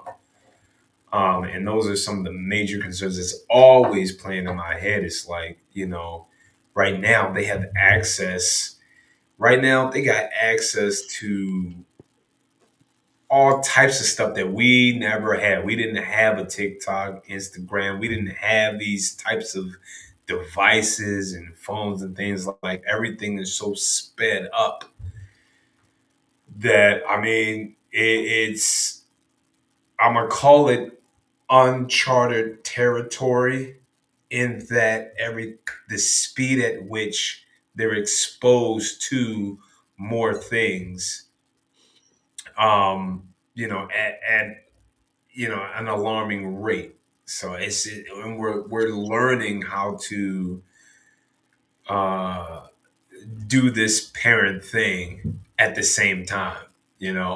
It's a lot, but I will say that the media plays a part. Like who controls what you are watching, what comes on the television. But also, you gotta set those parameters and those boundaries as a parent, okay? Because you can't just put all of the blame. You can't put all of the blame on somebody else when you're the one that bought them that iPhone 27. You bought them that. You spent the thousands of dollars that you're paying monthly payments for, but you bought them that. Yeah, and I think that's really it. Big well, like Rich said, one, we have a ton of access to these things now. That we didn't have before. So, you think like when we were growing up, there were maybe two TVs in the house. You had a living room TV, and then your parents might have had a TV in their room. I know at a point we had one TV in the house. So that one TV was shared amongst the people, and it was very much controlled. We had basic channels, 2, 4, 5, 7, 9, 11. If you had a 13, you was lucky. And when it got to 20, like after that, it was a wrap. You had cable if the cable was bootleg, which means you had to know somebody who knew somebody who knew somebody. And you know what I'm saying? And then even then, like we were hoping to catch a nipple through the swimming, you know what I'm saying, staticky like, and that was only something that happened at your cousin's house, you know what I'm saying, on a weekend because your parents wanted to be club rats for a little bit. Like our access to stuff was not, you know what I'm saying, it was not available. And then of course when we got Al Gore's internet, it was dial-up. So you couldn't be on the phone and on the internet at the same time. So you could only wait until a certain time to get on the internet. And then if somebody picked up the phone, you lost your AOL connection in the middle of the things. Like these were struggling times, you know what I'm saying? So like we grew up on what our parents grew up on. So if they were watching the soaps, you knew The Young and the Restless, you knew All My Children, you know what I'm saying? You like those were the things you knew.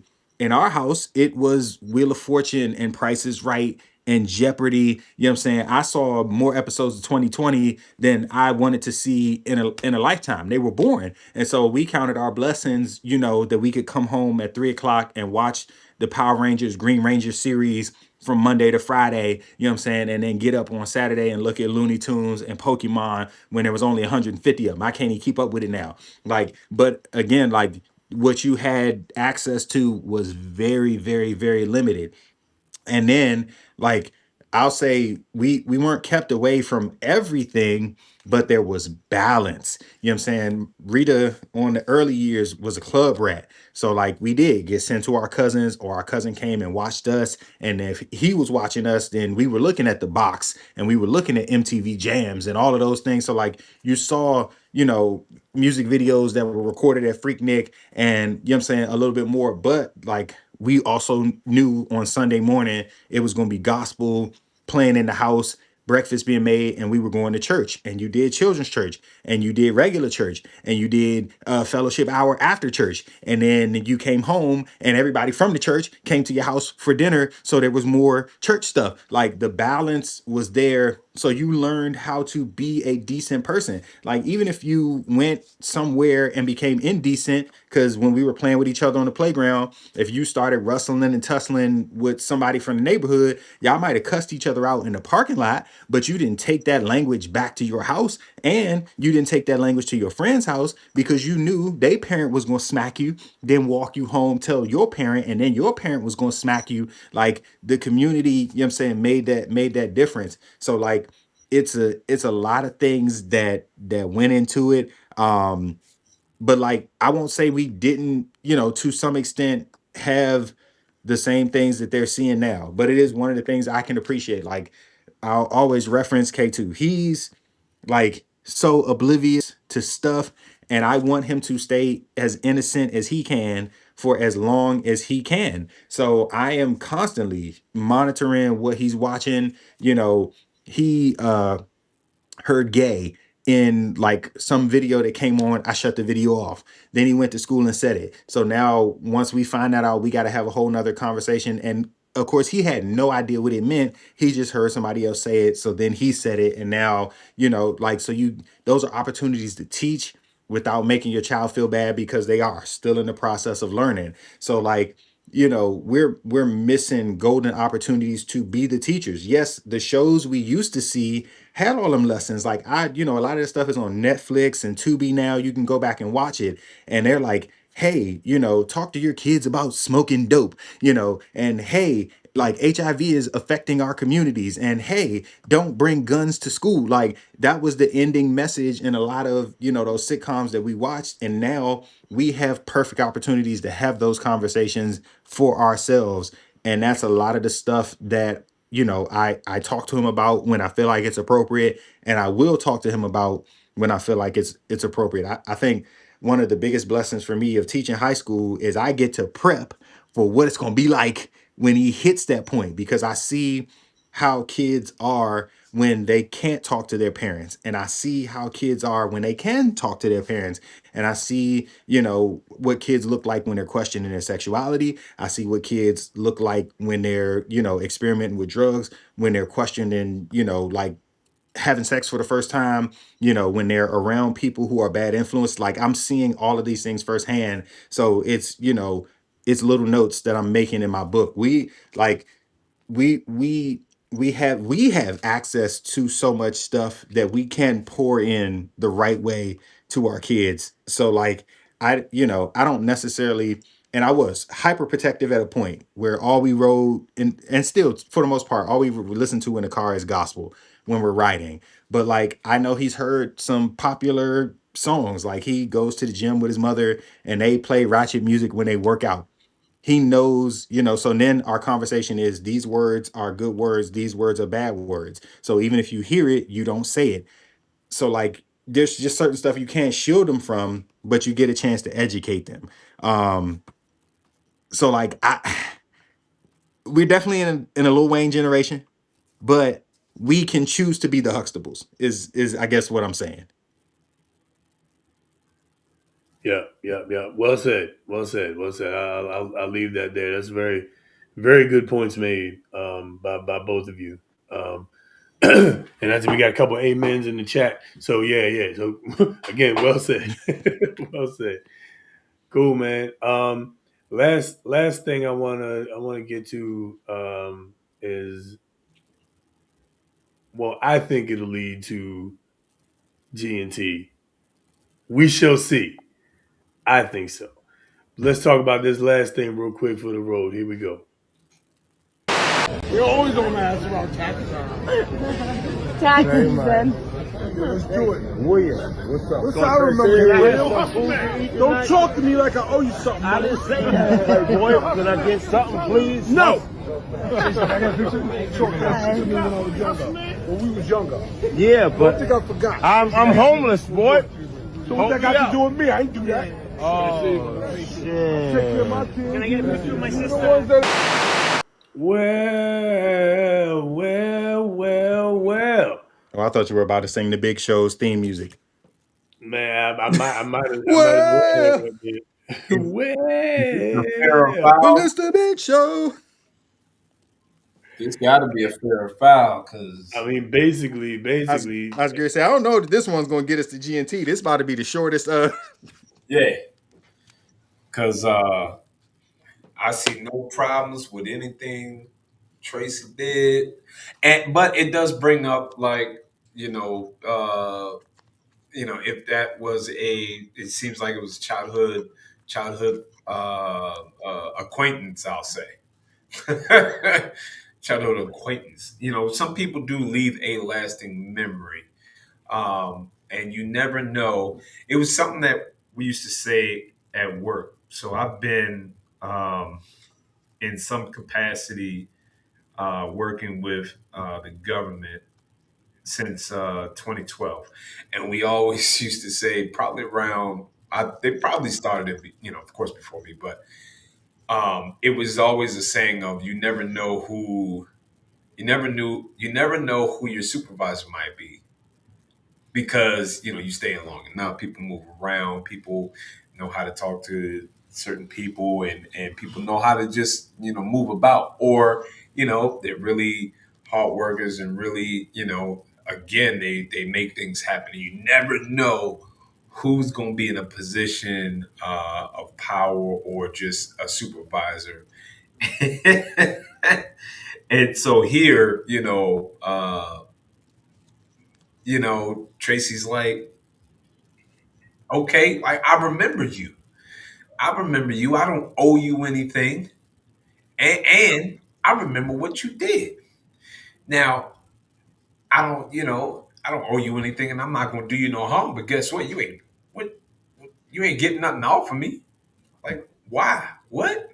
How's that my fault? You chose this. You chose this life. You chose to do what you did or whatever the case may be.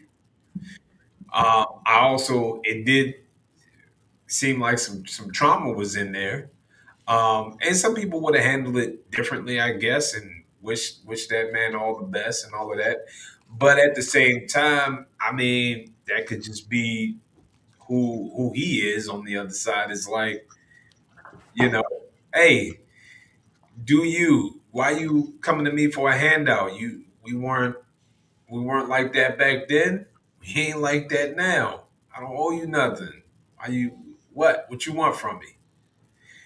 I personally don't have a problem with what Tracy did. And I'll say on the other side of that, if he had chosen to help him, I also wouldn't see the issue there. And I know some people probably would. Like, why would you help him when he, like used to make your life a living hell? But just in the, of course, be the bigger person spirit. Like if he did opt to help him, like, and that might be a teachable moment. And I'm just, playing devil's advocate here. Like that's a teachable moment. Hey, I remember how you used to do me, and it's already obvious that life is kicking your ass. So I'm on, here's a few bucks, go get yourself something to eat. I wish you well, but like I haven't forgotten how you blah, blah, blah, blah. So like you don't have to continue to help them. But if he had helped them out in the moment, I also wouldn't have seen an issue with that when I know a lot of people have been like, nah, I never help a nigga out who blah, blah, blah. Like, so I can understand people's notions behind it. But for me, like, nah, it's the same boat. And to Rich's point, his name was Jerome Easterling.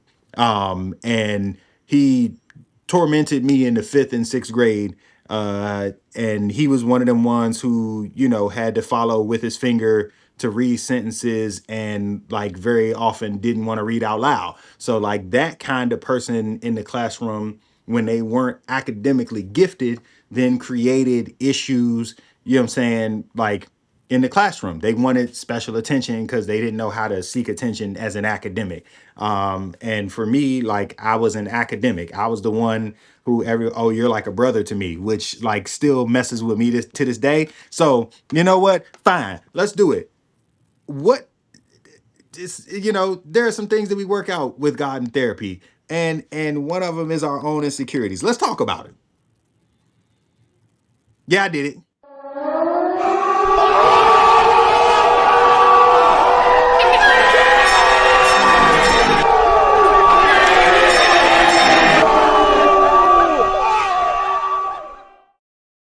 End up here.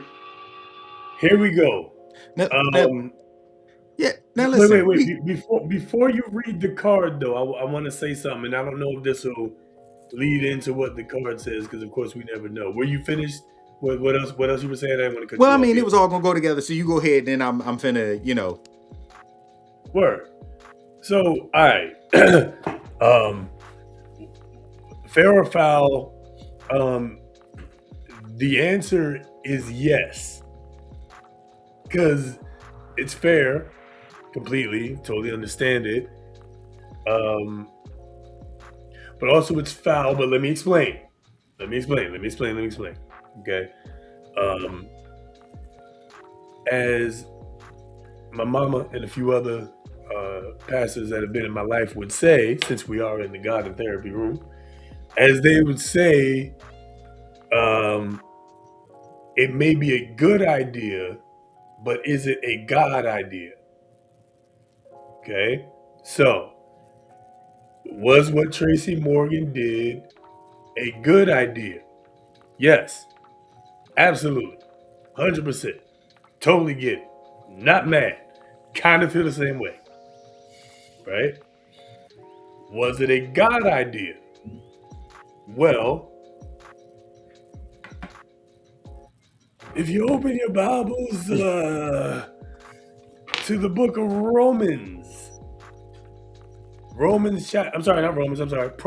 Proverbs 25. Proverbs chapter 25, verse 21. If your enemy is hungry, give him bread to eat, and if he's thirsty, give him water to drink. Or you will heap coals of fire on his head, and the Lord will reward you. Okay, so the good idea is exactly what Tracy Morgan did. God idea actually wouldn't have been to do the exact opposite of that. It actually would have been the exact opposite. Again, can we understand it? For sure. But it would have been to do the opposite of that. And that kind of thing, and I've experienced this as well, and this is kind of speaking to me too, because I've been God's been working on me with forgiveness to some people, forgiveness of some people, for real. And so in that scenario, when I first saw that, my first thought was exactly that. It was, yeah, I'm telling the same thing. You kick rocks, jabroni, right? And I was then directed to this scripture, and really, if you want to do maximum damage to the people that did you wrong, according to the word of God, not Trey, according to the word of God, if your enemy is hungry, give him bread to eat, and if he's thirsty, give him water to drink. Right? So we gotta have a little bit of both. You gotta have God and you have to have therapy, right? You gotta be healed enough to be able to say exactly what you said, Kev. If he had helped him out, ain't nobody mad at that. All good, right? You should be healed enough to kind of be able to do either one. But once you get past the healing, the general healing though, then it's the turning towards what God wants us to do. And that's what God wants us to do. Your move. So what I'm hearing is you give them the food and the drink, but he didn't say what it's laced with. So, okay, got you. Absolutely. I got you. All right. That's how you win the battle. All right. Word. Hear you. Gotta be very specific. Check the amplified version. Amplified might have said something different. That's the New Living Translation, you know. Yeah. The message. Check the message. You're right. There's definitely the Message Bible. But no, the card just says what makes me insecure and why. And you know, like I said, thinking of this would make me think of something like that. And my bully was Jerome Easterling. And he had the ugliest jump shot you ever did see in your life on the playground. And like it's crazy because you'll have a ton of good things about you, but because like a person, and I'm putting this in quotes, thrives in a way that you don't, you know what I'm saying, and garners an attention that you want at a point where you don't know how to navigate a lot of those things, like that's what led to a lot of my insecurity. So of course, late elementary, middle school, like the bad boys got the attention because they were problematic in the classroom, but often they like came with the stuff. They had the clothes and all, like they, even their parents probably overcompensated because they knew that their kids were not academic. So I'm gonna make sure that you wear the best clothes and keep the freshest this, that, and the third, but like I wasn't a dresser. I was averaging looks. I was kind of pudgy, you know what I'm saying? So like it wasn't hitting the same. And a lot of those things made me insecure. Like, and I, even once I slimmed out and like kind of found my own way, you still hold on to those like, well, am I good enough? Like, or am I getting enough attention? Am I, that kind of thing. And so like, sometimes them insecurities can hit you, especially, and I put a lot of things in quotes. So like when you feel like you deserve some things and you don't get them, that kind of feeling can make you insecure. And so I've felt that at points in my life, where I felt like, hey, I deserved this and I didn't get it. And like it really takes some maturity to figure out that like if it's not of God, then it's not for you. And I can point to that in a million different places. I'll say some of my most prophetic moments came in the middle of the club.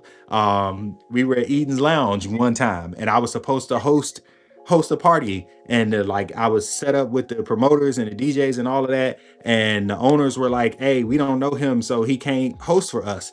And like, it was literally in that moment that God was like, you can't do that because like I know you host well. So like if this goes over tonight, you're not in church tomorrow. And like you're gonna start to like move in this direction. And like, so it wasn't for me because it wasn't of God. And like I got that clarity standing in the middle of the club. So like it takes some real maturity to see that like if God's hand is not on it, then it's gonna fail every single time. But the very human nature in us will play on those insecurities, and that's a little bit of the devil's voice in your ear telling you, oh, you're not worthy, you're not this, you're not, and you may say I'm not, but what did God say I am? So we grow and we mature, but I definitely have those moments where I like feel a little insecure when I know I've got a lot of stuff in me. So yeah. Yeah.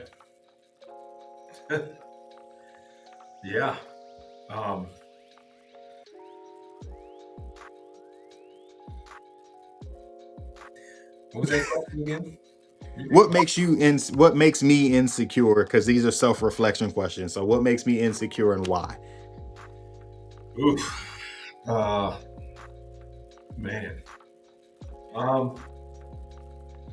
Okay, so what makes me insecure, right?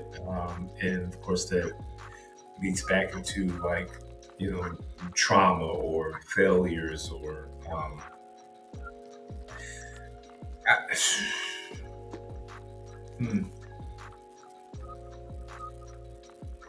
that's one I gotta think about that one. Trey, you got yours yet? Because I'm trying to think here. I'm totally secure. I never have any of these problems. So, So I don't know. Let me backtrack it and because of course, for me, I would bury things and not bring it up. It doesn't need to be brought up. So I would bury things.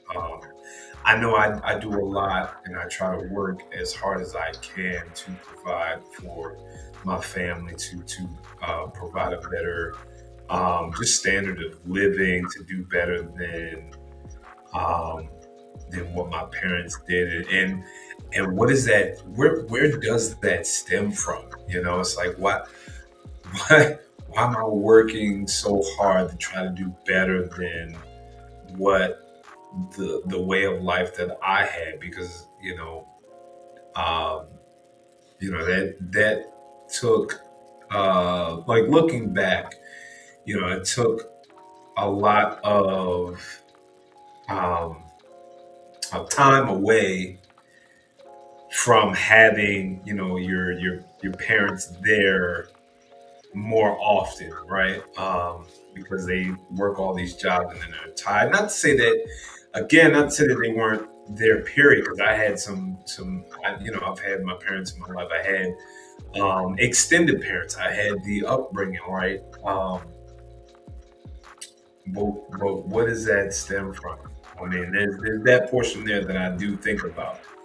Um, but as far as like a personal, I don't know, insecurity, I do remember something that will always stick with me is that, I was short for like what felt like the longest time ever. It wasn't until like 11th grade that I shot up. So that insecurity of being short, though, still, even though you tower over some people now in high school, that insecurity of being short was still there. Even though, you good at sports or this, that, and the third. I don't know.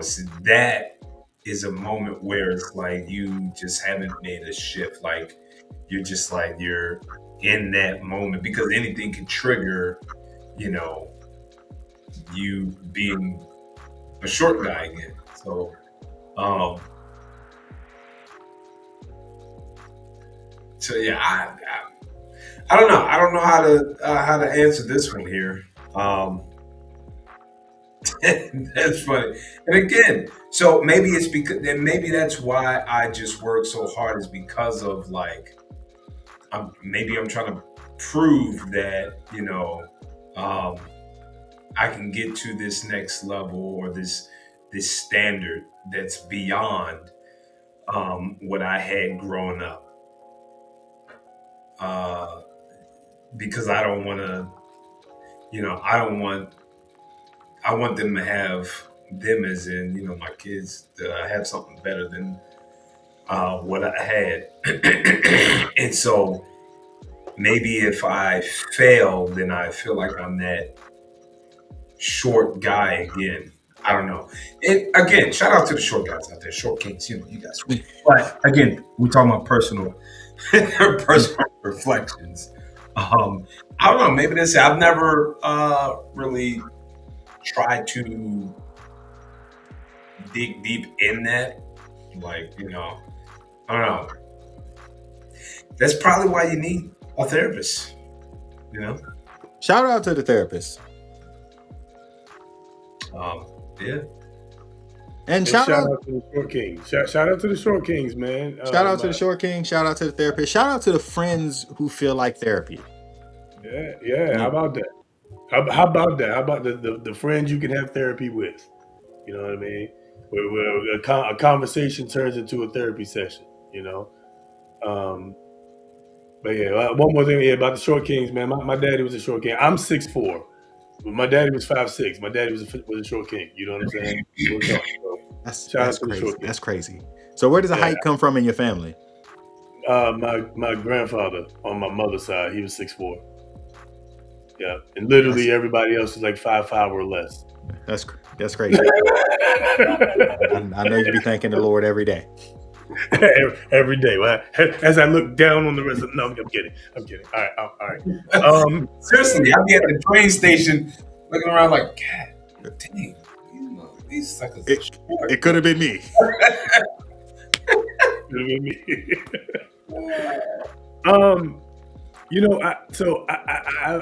I haven't necessarily identified this either, but I feel where Rich is going with this. For me, it's my insecurity is the feeling that I'm not good enough. And I know a lot of people that know me will be like, "What? What are you talking about?" I hide it very well. Okay, I've learned to fake it till you make it. I've learned how to do that. I've been doing that for a very long time, so I've learned how to do it very well. But my biggest insecurity is that I'm not enough, whatever it is. Not a good enough husband, not a good enough father, not a good enough leader, not a good enough employee, not a good enough entrepreneur, not a good enough editor, not a good enough whatever. Feeling, I don't provide just quite enough for my family. My wife needs something, and I can't quite afford that. You know what I'm saying? I need something. I can't quite get that yet. You know what I'm saying? So like whatever it is, and I'm just filling in the blanks is the feeling of not being adequate enough is something that I wrestle with daily and have wrestled with for a very long time since I was a kid, for various reasons, whatever. But I won't get into all of that. But that's my biggest. That's definitely my biggest one. And to the point about having friends or people in your corner that are like therapists, I gotta always give a shout out to my wife, who does reassure me that it's okay. It is enough. I'm here for you. I got your back, and so on. And for friends, brothers like you guys, you know what I mean. That there's always what. Right on time. Yeah, right. Right Yeah, on time. see what I mean? Right on time. You know what I mean? So and again, and thank you. That's why I married her, man. It'll be 10 years in October, man. 10 years this year. You know what I mean? Coming up on that big milestone, and I couldn't have asked for a better one. But yeah, that's it. That's probably my biggest one. Like I said, I wrestle with it every day. I'm beginning to believe more of what my wife tells me. I'm beginning to believe more of what my friends tell me. And I will say, more than anything else, what I've been turning to is what God says. Like you said earlier, Kev, it's not when I take me out of it, when I take my failures, my past, because my insecurities are based on my previous failures. I've failed at damn near everything I've ever done, just about. You know what I'm saying? My insecurity, of course, comes from that, but I also God's strength is perfected in my weakness. And that's what I'm beginning to like really latch on to and hold on to. And it is working. I mean, again, it's absolutely good to have a therapist. But again, in my honest and humble opinion, the reason why we say God and therapy is because you need a little bit of both. Big shout out to the therapist, but it's also important for you to not only know who you are, but to know whose you are. I think is vitally important, right? So, and that's what, for me, that's what's been able to help me hide those insecurities, because I can be a workaholic. My wife will tell you that too. I can be a workaholic because I think it's not enough. I didn't do enough. I didn't make enough. I didn't do this enough. I didn't do that enough. I didn't whatever, right? I didn't call. Oh my God, I didn't call this person. I meant to call them. They're never going to talk to me again. You know what I'm saying? Oh my God, I didn't have this conversation with this person. Oh my God, I'm supposed to do that. I screwed up, right? I'll go down a spiral like that, for honestly, because I'm a perfectionist. I like to be good at what I'm doing. you know. And if I rely on my own strength, if I act in my strength, then that's exactly what I'm going to do. But my strength isn't good enough because my strength isn't good enough, and that's good because again, my God's strength is perfected in my weakness, and that's what I'm learning more than anything else. So that's how I'm dealing with my insecurity. You're welcome. You're all welcome. You're all Yeah, welcome. You're all welcome. Yeah. Yeah. Y'all ain't know we was going to church on this here Friday night. You ain't know we was gonna go to God in therapy, and you was really gonna get a little of both for real. That's what we do. That's what we do around here. Yeah. Rich, you look like you pondering something, man. What's up, bro? Well, no, you touched on something when you said, the insecurity is the feeling of not being good enough, and then I think you hit the nail on the coffin with that. But what I did was I wanted to, so I challenge you even, you when I said, I touched on a point when I said, the being short or whatever. I think that was like a starting point. Like I think it all stems from somewhere, or something's going to be a trigger. Something's going to be like that starting point of it all. And so the feeling of not being good enough has to stem, in my opinion, from somewhere, and something triggers that you might have buried. And then that is like that thing that for me, like, I try to, like, I've been gotten over the whole short thing, but I think that there are other things that I've buried that something will come up, and I don't want that to happen again. But I've already buried it so deep that it's like, it's just something innate in me that says, I don't want to be classified as not being good enough. And then sometimes I can't even think about, like, I can't even like put in words what that feeling is or where it comes from. But I was in how you were explaining it. I was like, well, I already got over this and realized that was a trigger of not being good enough. And I already realized, like what?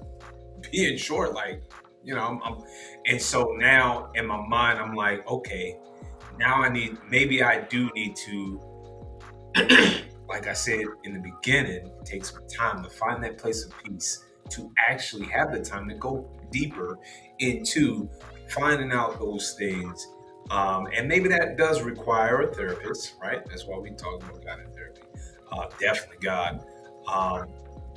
But I don't know. I guess I'm just spitballing here and going to myself, all right, maybe there's something to going deeper into this these feelings of insecurity and the triggers, and then just being able to get over those humps and being able to get into a place of peace, so that you're not always having that feeling of insecurity, or getting into a space where you're anxious about not being enough, when we know and we get reaffirmed that we are enough and more.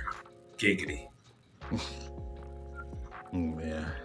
I one, I want to tie this together. So, because of course people may be like, well, how the hell did y'all end up here? But the reason I chose the question is because as I look at why he might not have helped the man, is because, when you run into people who caused you a level of trauma, who trigger a part of your past that you may not have wanted to revisit, it can tap into those insecurities. So I can wholeheartedly believe that Tracy didn't want to help him out because he made him relive a part of his past that made him insecure. But again, if we never like work through those insecurities, if we never get over those insecurities, then we we alienate us from a part of our unrealized potential. And so, you know, like this conversation we are having where we're really all saying the same thing. Like there are parts of us where we don't feel good enough, you know, and appreciating the relationships we have, which, you know, includes friendships and work relationships and things like that, is that people will see things in you that you don't necessarily see in the moment. And, you know, I think probably for me, the reason why my, you know, musicality and teacher, whatever, and growth in social media and all of that looks the way it does now, I can like wholeheartedly put that back on a moment in March where, you know, I'm sitting in a room with doctor this and doctor that and people who are published and, you know, leading these colleges and choirs and all of that. And somebody said, hey, we want you to warm up this group today. And I was like, there's no way in the world y'all are looking at doctor, college, and y'all want this like high school teacher that nobody really knows to like warm this group up. And so I just got up there nervous as hell. Like I'm literally shaking. Like I wear my suit jacket at all times because if I take it off, you're gonna see a shade darker, you know what I'm saying, running down the sides of my, and by the time I finished, there were people on the ground in tears. And they were like, you commanded a group of people like we've never seen. And that was special. And, it made me realize two things. Like, one, I've been telling myself I'm not capable, I'm not worthy, I'm not ready, I'm not like, I don't have my doctorate, it's not enough, or, and expecting people to be judgmental when like the truth is like that stuff is inside of me. And like people are putting you in those positions because they see those things in you. And that gave me a level of confidence to like kind of move in that direction. And so like, one, like we know God doesn't put more on us than we can bear. And like when you truly are just preparing yourself, when your opportunity comes, you'll be ready for it. And so like we don't have to be insecure because we are workers, we are preparers, we are leaders, we are, y'all are husbands, y'all are fathers, y'all are good brothers, good, like y'all are upstanding people. So when the moment presents itself, you're ready because you've done the work to prepare yourself for that moment. And if we can like honestly say that we have put the work in, then there should be no moment that's too big for us. There should be no insecurity that we can't overcome, nothing that we can't face because God has prepped us for that time. Yeah. Yeah. I hope and pray that I can get to a point where, I can be at that level of peace where in that instance with Tracy Morgan, I can be like, oh, you know what? I remember you, X, Y, and Z. I forgive you. Guess what? I can put you in touch with somebody because it's still in my mind. I don't think that at that level that I owe you something. However, I can put you in touch with somebody that can help you out because there's plenty of things out. There's plenty of places that you can go. Why haven't you gone? Guess what? I'm going to put you in touch with those places. I don't owe you my time. I owe you the opportunity to go ahead and get this for yourself because I have my family and my friends that that is in my immediate circle right there that I'm focused in on. But what I can do is I can still help you get to, that opportunity of help.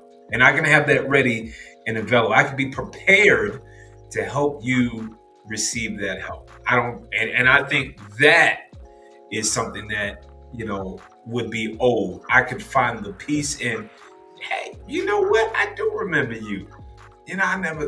Listen, man, let's squash that. You need some help? Hey, I got this over here. Let me put you in contact with. And it could be, and it doesn't have to come directly out of his pocket. And that's how you judge the other person's character, because somebody that really wants to get help, will go to that program that's available to help them. Otherwise, you can weed out the people that are just looking for something for the next fix.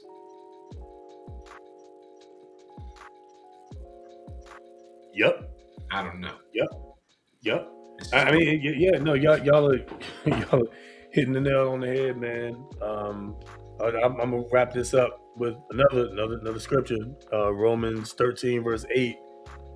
Owe nothing to anyone except to love him. Owe nothing to no man except to love him. For he who loves his neighbor has fulfilled the law. So I also pray to get to a point where I could easily say, you know what? It's fine. I forgive you. Now let's move on. Go and sin no more. Hold on, wait. Go and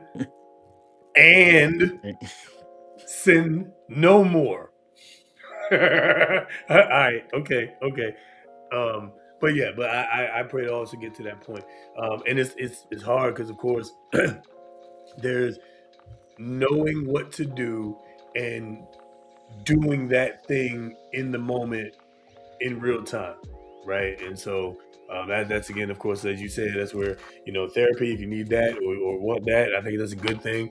That's where that comes in, but certainly that's where the guidance of God comes in for the peace of God that passes all understanding to rule in your heart and mind. You know what I'm saying?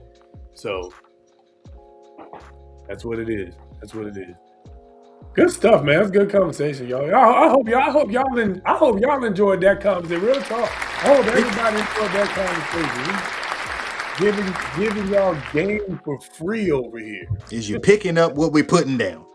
Picking up what we putting down. You know what I'm saying? Good stuff. We'll leave it there. We didn't get to this poppycock about men not going, about how men apparently shouldn't go to the gym. We'll get to that next time. It's late. I won't hold us no longer. It probably wasn't worth our time. That's the reason why I worked out today. Listen, I worked out today. I didn't go to the gym, but I worked out today. Fair enough. Beachbody on demand is a winner, but we finna take care of ourselves. How about it. Single women keep women single, man. Just y'all look, we still in therapy, y'all. Just remember, single women keep women single, man. They be talking about men be this and men be that and da da da da da. But they ain't got no.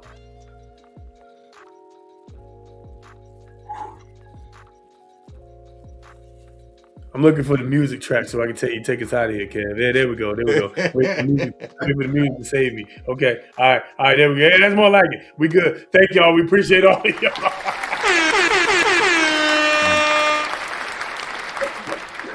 Oh man, Kev, take us out, bro. Listen, I feel like I want to take a piece from Trey today. In that, a lot of our like civil liberties and freedoms and things are under attack, which is part of just what has me stressing. And so like these conversations are important, and you've got to like use your voice while you've got a chance, because like your freedom of speech is under attack, and you might have to get your gun license right now because your license to carry is under attack, and just a lot of things. But like the times we're in, every moment you have is important. So please hold your children and hug them a little tighter, let them know that you love them. Get with your family and friends, reconcile the things that you can reconcile without compromising your sanity and your peace, because peace is something that like we're constantly trying to attain, that just seems so hard to grasp. But I appreciate you all, like this, having these last couple hours to just kick it with y'all has been therapeutic for me. See how that therapy comes back. So thank you all for being here. To the greatest audience of perfect people, we love y'all, we appreciate y'all. Tell a friend to tell a friend, like, subscribe, you already know what to do. And hopefully y'all are navigating this ice and snow and all the things to the best of your abilities. Take care of yourselves and each other, man. And listen, keep the glasses pulled up, as long as it's not Aquafina. until y'all ready to pay us, I still ain't got no call. So there's that. Happy Friday. Pay us. I want to thank y'all for tuning in, for joining us. On the way out, I'm gonna say something that I had said to the oldest one, and I said that I hope to achieve the ultra instinct of peace. For those that watch Dragon Ball Z, Ultra Instinct, right? But what I'm referring to is, again, with everything that's going on in the world, I'm praying that you calm yourself, be centered, that you abandon all the frantic, the rah rah of it all, and you peace be still. You calm yourself and really just, once you find that peace, then you can get clarity and start to really see what's going on and be able to make just better decisions for you and your family. And I've said this before, but now is the time to act and do what you need to do for you and your community. But find that peace, because I'm telling you, I am trying not to stress at all. No stress, blessed by the best. Because I got goals that I want to achieve, next steps for me and my family. And then also, again, along the way, I'm going to find that peace and be able to help those around me, because we can't do it by ourselves. It takes community. But we're going to get through this. We're going to do it. We're going to pick up the crumbs, because those crumbs are going to equal millions of dollars. But yeah. Again, thank y'all for joining us. It's been one heck of a time, and I'm tired, so I'm about to go to bed. So come on.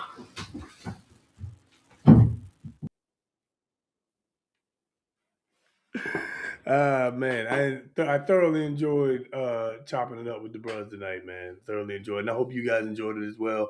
We enjoyed you guys as an audience, as always. Thank you guys for joining us and all. And just kicking it with us, having a conversation with us, man. That's what it's all about. Organic conversation. Telling y'all exactly what we think, exactly what we feel. We just having a roundtable discussion. And everybody's invited, man. That's what it's all about, man. Pour a glass, talk some trash. Get ready to join us in 2 weeks. We'll be back in 2 weeks.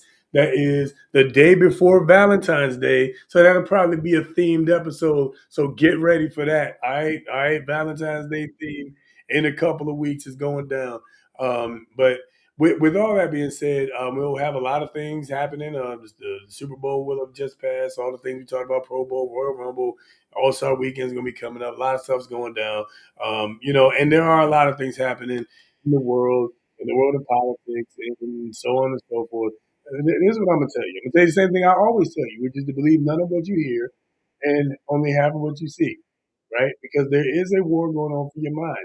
Don't allow yourself to be propagated by these people. Don't allow yourself to be radicalized by these people who are over here fear mongering about everything. Okay, I'm trying to tell y'all something.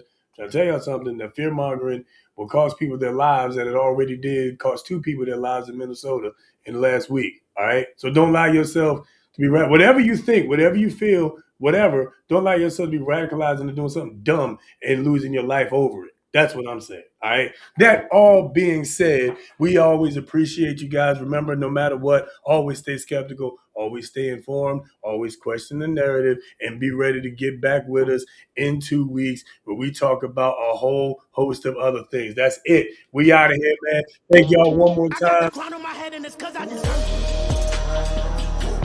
TikTok, follow us on Instagram. We're working on the other stuff. We're not there yet. Rest in peace, Catherine O'Hara. Rest in peace, Catherine O'Hara. platypus is a metaphor for whatever's keeping you down. Like corporations are a platypus. Government's a platypus, your teacher is a platypus. My teacher is a panda. Society is a platypus, my parents are a platypus, the media is a platypus. It's all just propaganda that we all got a platypus controlling us. It's me! Stop it, nowadays. I'm not speaking metaphorically, the platypus controlling me is underneath the table. Wait, no, he's gone! Hey! There's no platypus controlling me! There's no platypus controlling me!